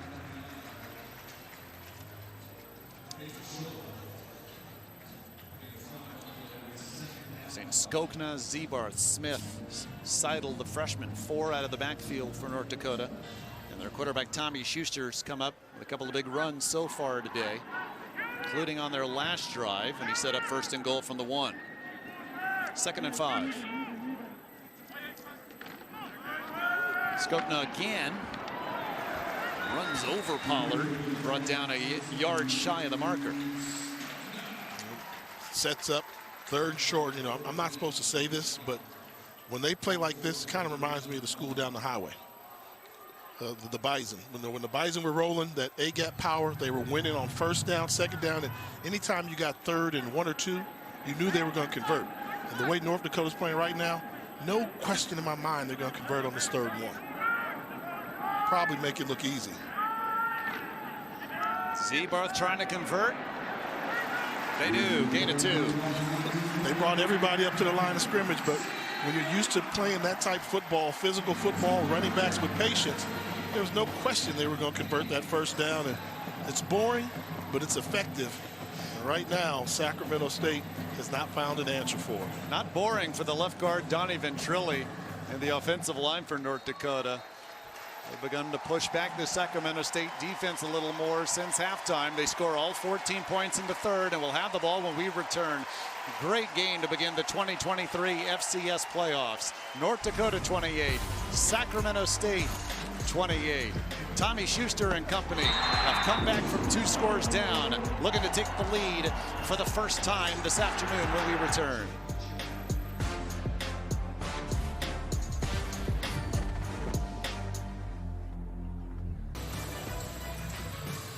Welcome back to the NCAA FCS Championship first round on ESPN Plus. North Dakota chance to take the lead as we begin the 4th, 28 all. with Sacramento State, and they are used to this. Just 1 week ago, Tommy Schuster led the Fighting Hawks on a 76-yard drive. He did it with his arm, 45 yards passing on the drive, 22 yards on the ground. Gavin Zebarth would finish it off. That with 25 seconds left, and North Dakota needed that win just to get here. And in their previous home game before that, late fourth quarter drive tied it to send Indiana State to overtime, and North Dakota would win it in the extra period. Here on 1st and 10, it is Armon Bailey with the huge sack of Tommy Schuster. All the way back to North Dakota's own 36-yard line, a loss of 13. And just for North Dakota, seems like bad things happen when they throw the ball on 1st down instead of electing to gain control of the running game and shorten the sticks. Now 2nd down and 23.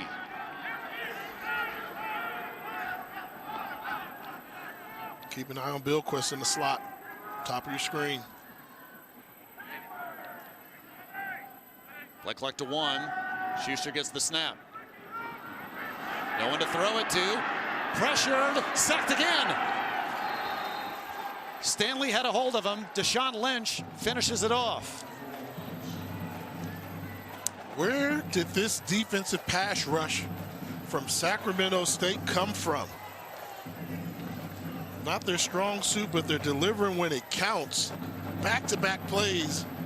The guys up front getting the job done for the Hornets. 3rd down and 29. North Dakota needs the Sacramento State 41. They need to back these two safeties up. Two safeties at the back of your screen. Back up. It's 3rd and forever. Why are you 12 yards from the line of scrimmage? They back up just a bit before the snap. Schuster, Dennis wasn't expecting it. 2 huge sacks to begin the 4th, and then the incompletion means North Dakota has to punt. What a start to the 4th quarter for Sacramento State's defense. They got pushed around the entire 3rd quarter, but figured something out. That possession there, huge stop by the Hornets. It began with the 1st down sack by Armon Bailey, one of the team leaders on defense, 2-time All-Big Sky. Fair catch call by Grover. Just shy of the 35. Sac State, one of 5 FCS programs to make the playoffs the last 4 seasons. They're used to drama in the FCS playoffs.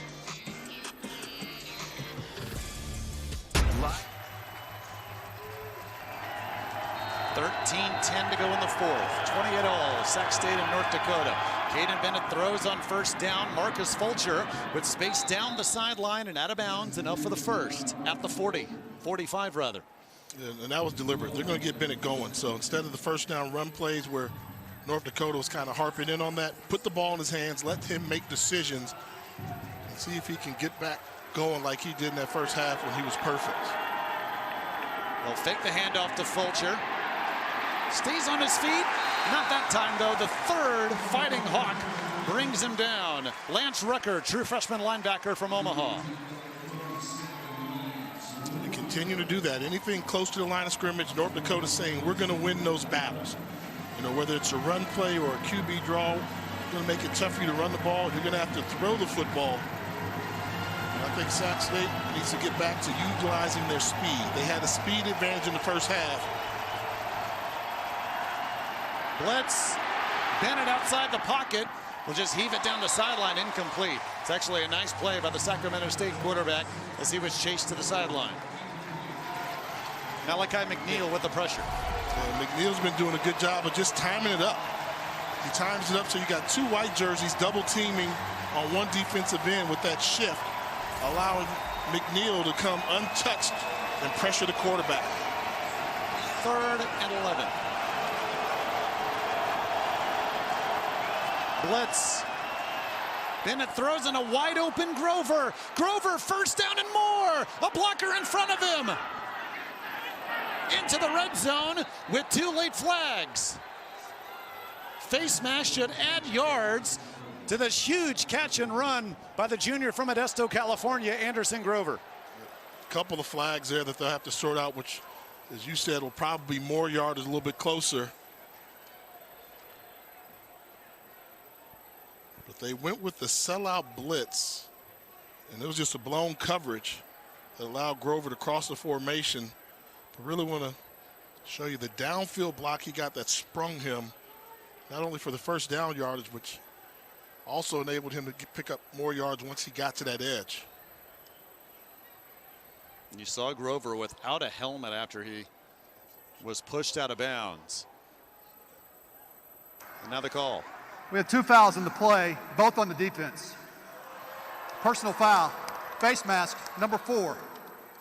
After the play, unsportsmanlike conduct, number 4, defense, first of the game.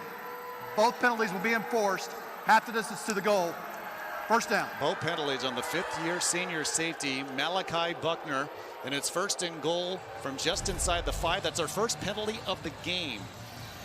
You'll see it here, but take a look right here. Watch the block coming up right there on number 11. Didn't block him in the back, turned him around. That sprung Grover for the extra yardage, and oh wow, the face mask took the helmet off, yanked it. Then had some extracurricular activity with something to say. But what a huge play by Grover, and also Bennett under the pressure recognizing where the open receiver was.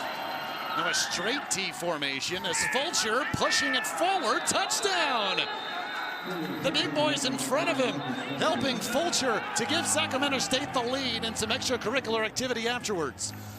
Another helmet gets yanked off of a Sacramento State ball carrier, but Fulcher's not mad. He gets to show the world his little purple do right there on the end zone. It'd be a penalty if he took his helmet off himself, somebody yanked it off, and say hi, Mom, as you walk to the sideline. You get a little FaceTime.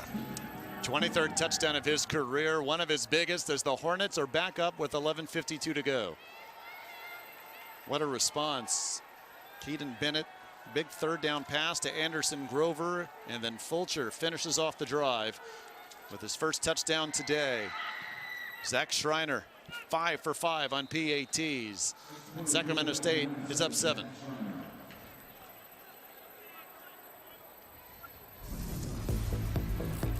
How will North Dakota respond as Marcus Fulcher, the senior from Fresno, California, puts the Hornets up on the road?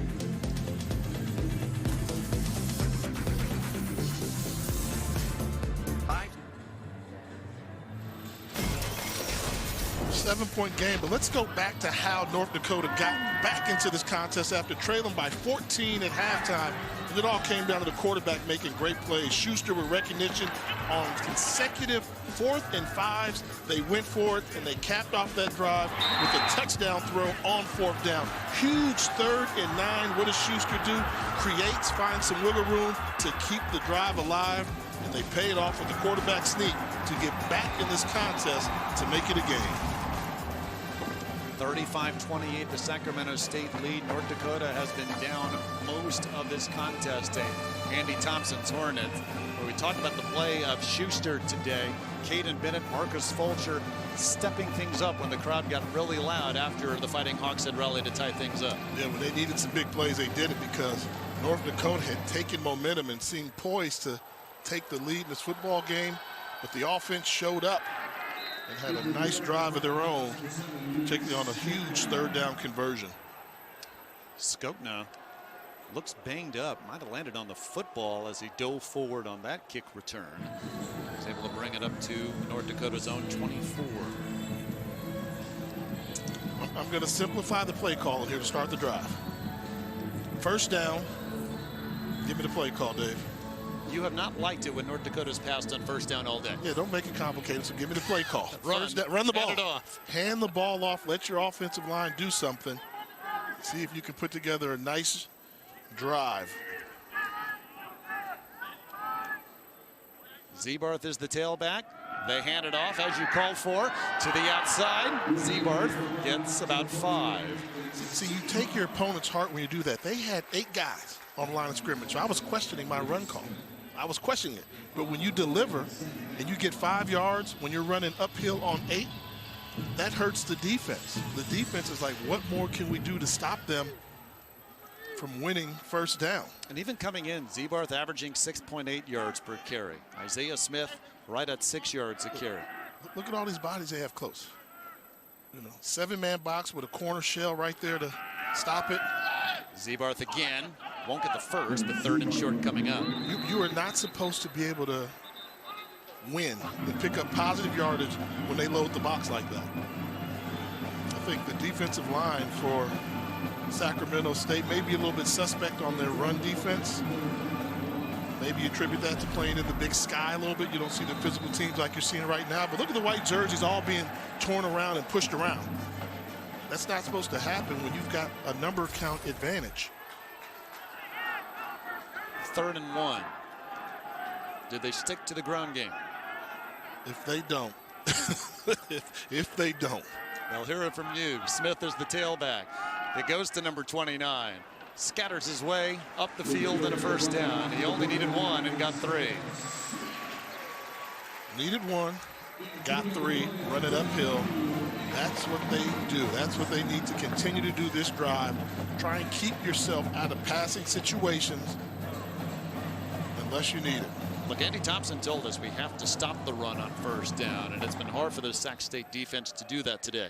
Always easier said than done, particularly when you've got a team that likes to get physical and is used to running uphill. See, right now, this is advantage North Dakota running the football. Both these teams just under 200 yards on the ground this afternoon. They'll throw on 1st and 10. Schuster in trouble, but with space in front of him, past the 50. Tommy Schuster slides down. They'll mark him at the Sac State 46. They looked to throw, but Schuster kept it on the ground, and it worked. They just couldn't bring him down. I mean, the number count said run the football, but this is just when you've got a Schuster there with a quick decision on when to run, they can't bring him down. Not supposed to be able to run for that much yardage when they just have 4 people rushing the quarterback. Big play by the Fighting Hawks, nevertheless. 18 yards on the scramble. 1st and 10, a handoff. This is Smith. Smith past the 40. Brought down for a first. Gain of 10.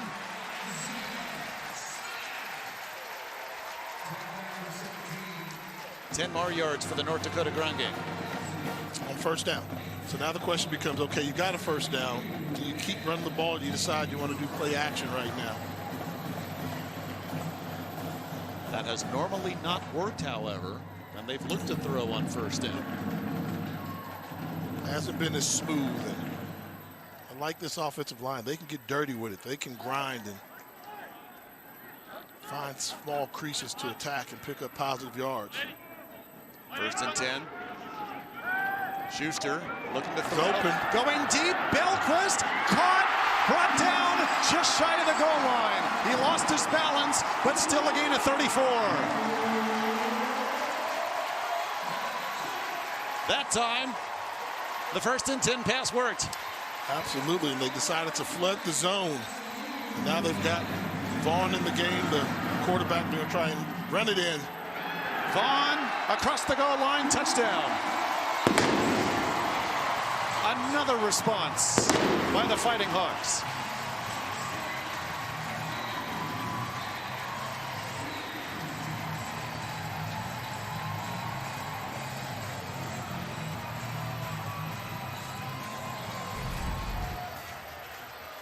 Well, good concentration by Bilquist to get it down to about the 1-yard line, and Quincy Vaughn did the rest from there.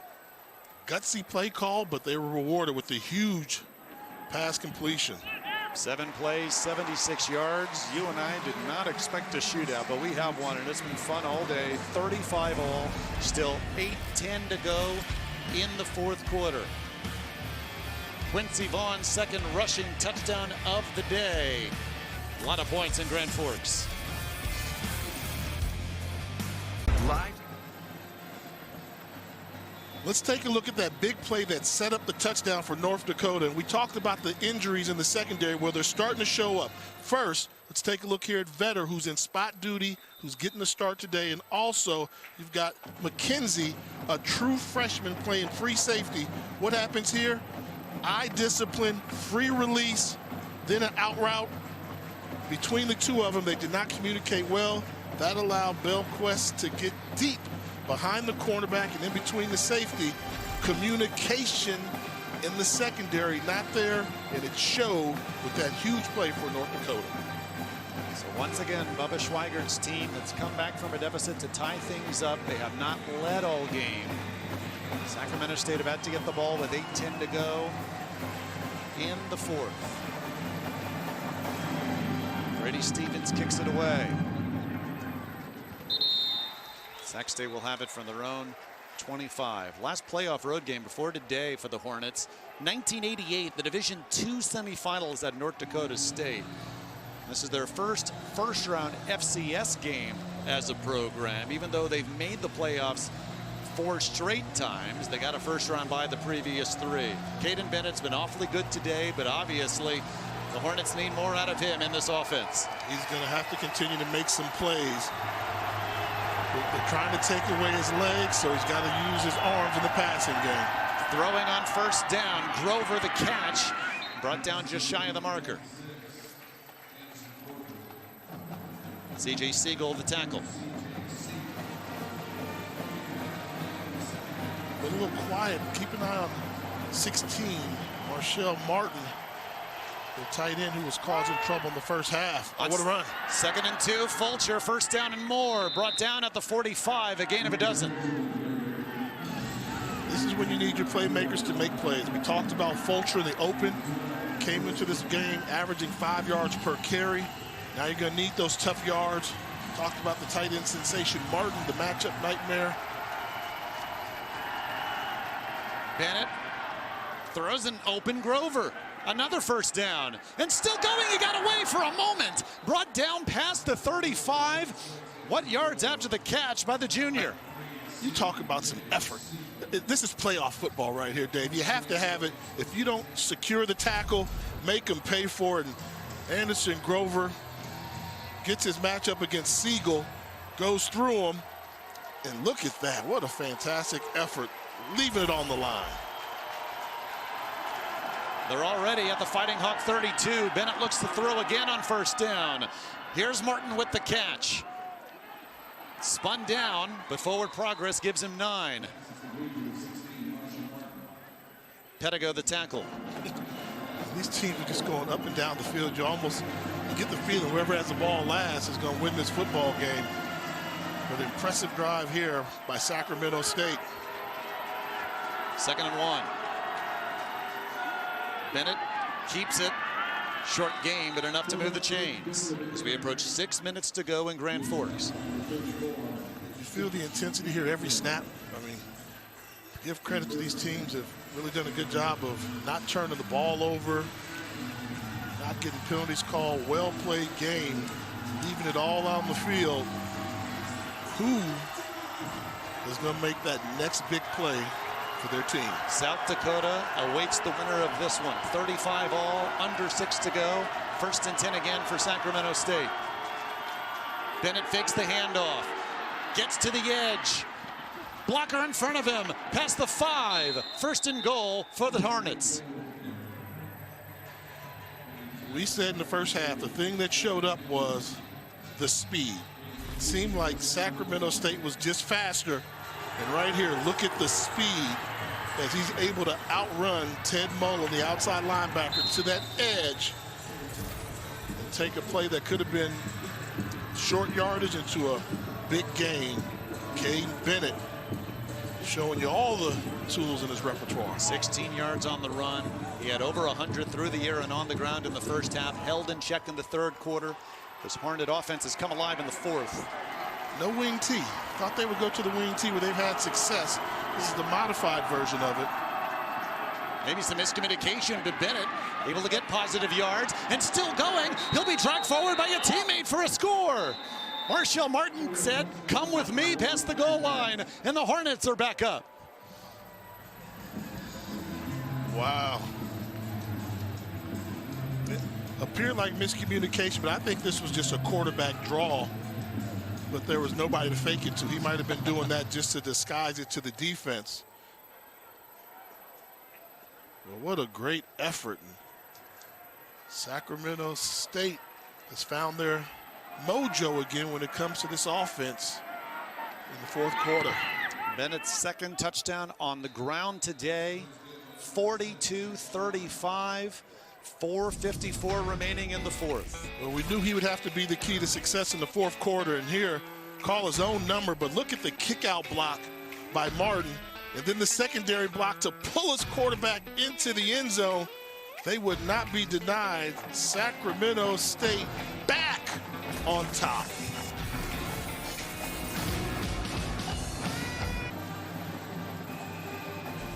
Last week, 4:53 remained on the clock. North Dakota down 21-16. Tommy Schuster led the Fighting Hawks into a 76-yard touchdown drive, throwing for 45 yards, rushing for 22, including a conversion on 4th and 1, and then Gavin Zebarth finished the drive off. This gave North Dakota a 22-21 lead.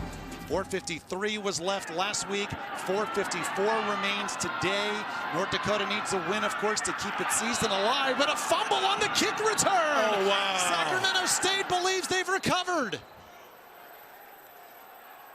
Is Schuster going to get a chance to keep his season alive again like he did a week ago, or does Sacramento State recover a fumble? The Hornets came up with the football. But where's the return? Ruling on the field is the runner was down before the ball came out. First. Andy Thompson says, look, you need to look at this again. Ooh, collision this big. Everybody seemed to jump on the ball like it was out early. This is Red Wilson on the return. I saw the knee come down, but looked like that ball might have been coming out prior to. He goes airborne. It starts to move. You know what I'm going to say? Fumble, but not enough to overturn it. No replay, so the Fighting Hawks will have it from their own 32. Zebarth. They've run this play maybe a dozen times today, and usually with success, this gains 5. Whew.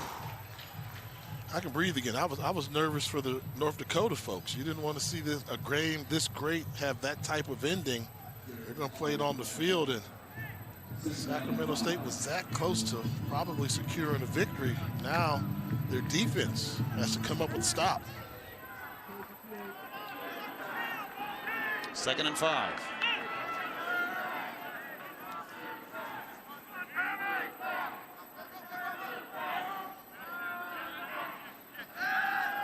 Schuster with the blitz coming. Got away initially, not the second time. Brock Mather, who came on the blitz, gets the sack.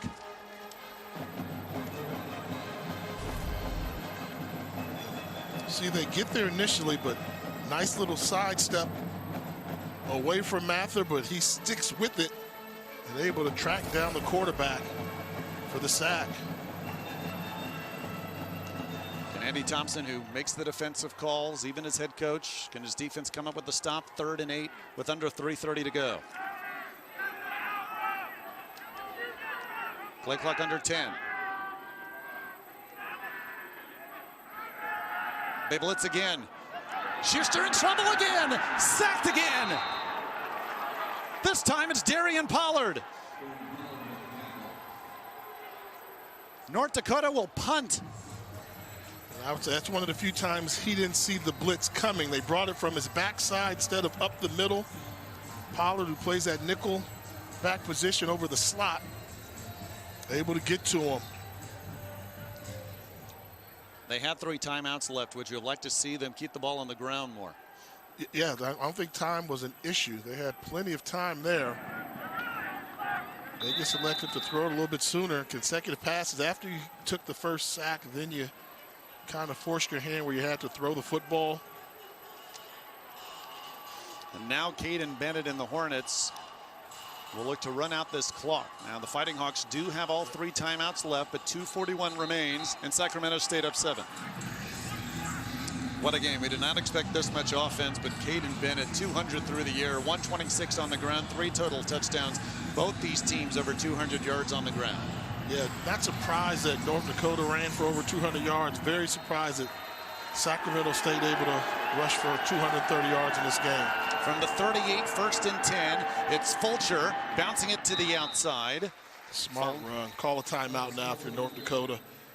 But smart run to get down. He picked up 3 yards and then he got down to force North Dakota to call that timeout.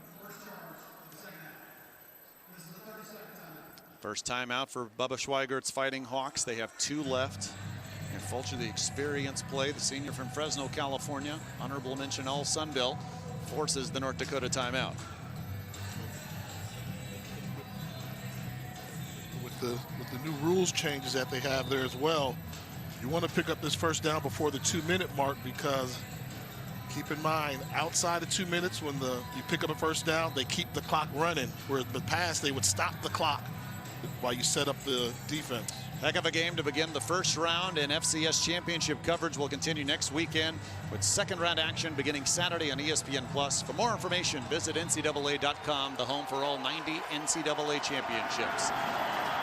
2nd and 6, Sacramento State from their own 42. Bennett will look to throw. Caught. Grover out of bounds, but that's enough for the first.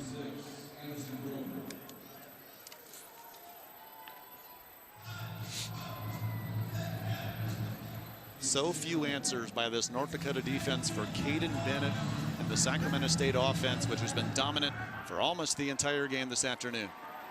Now you got to start running this clock down. You want to snap this ball. 3 seconds left on the play clock. Keep an eye on it. The clock is your friend. Secure the football. You're telling everybody, secure the football. Hold on to it with 2 hands. We don't necessarily need the extra yards.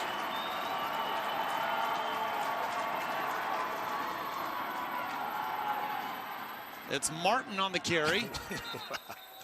Gain of 7, and now North Dakota calls timeout. I'm not giving the ball to a tight end in that situation. See how he got a little loose with that football as he was spinning? And we know what a great athlete he is, but in this situation, you want 2 hands on the football, tucking it, almost like any contact, go down. But Martin, so athletic, they line him up in the backfield. Right when he makes this spin move right here, no. See, in this situation, do not turn your back to the defense at all. Fortunately, he didn't get popped. But things are going the way of Sacramento State right now. One more first down, and Fighting Hawks fans will go home disappointed. They have been treated to one heck of a game to begin the 2023 FCS playoffs. The Andy Thompson squad, they have not been down all day. Quite a response after giving up the first 14 to the third, which allowed North Dakota to tie things up. 2nd and 4, and Andy Thompson's going to call timeout before the snap. I think your play selection here becomes, you don't want to do like your traditional RPO, run pass option or zone read. Do something where it's a dive, where you're handing the ball off, where they can't time up getting to the transaction point, as we call it, the handoff point, where your quarterback's trying to read it. You're giving them ball dive. No decision. You're not going to pull it and yank it from his stomach. You just hand the ball off and let him go forward.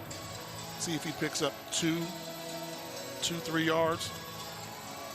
And if he gets to 4 yards, then, as you said before, that'll be the ball game. Of course, Caden Bennett, who Andy Thompson calls the fastest guy on our team, candidate to keep the football on 2nd down. Now Martin is in the backfield. Tout Tolliver as well. 2nd and 4. Martin gets the handoff and tripped up.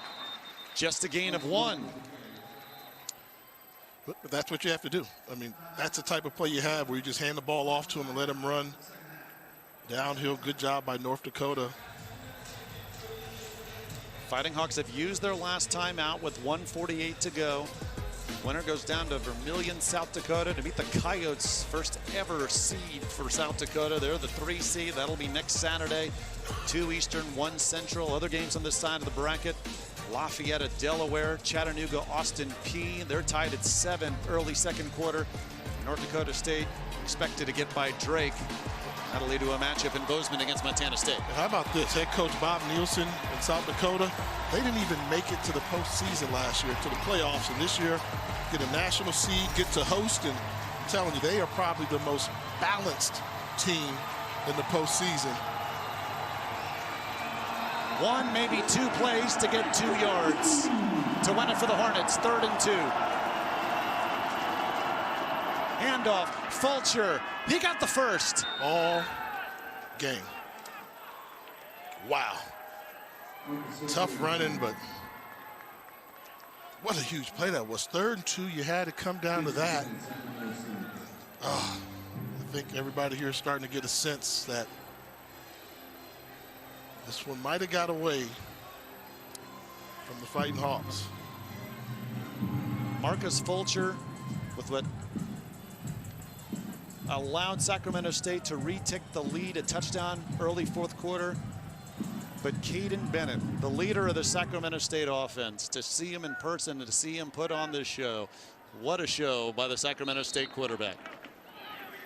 Was phenomenal in the first half and outstanding in the 4th quarter.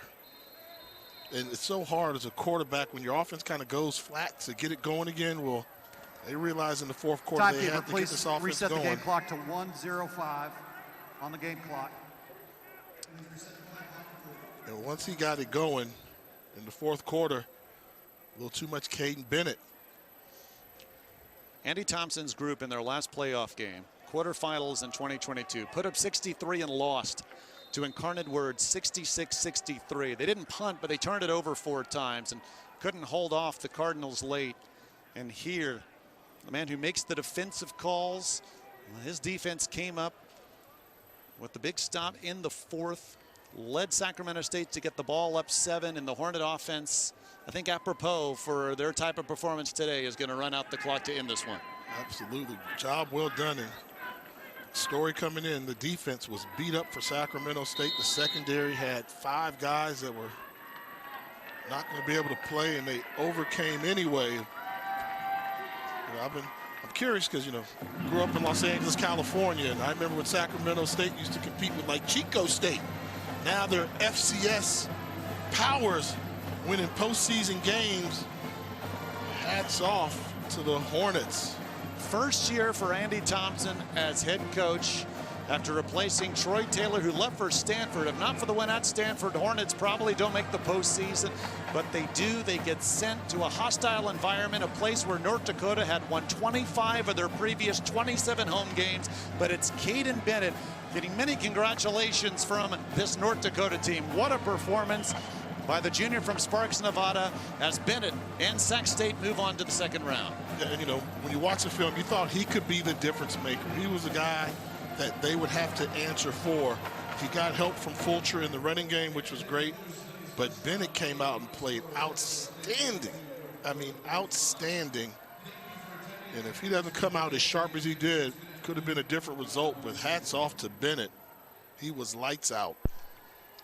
He threw for over 100 and ran for over 100 in the first half. Held in check by this North Dakota defense in the 3rd quarter, which allowed the Fighting Hawks to tie things up at 28.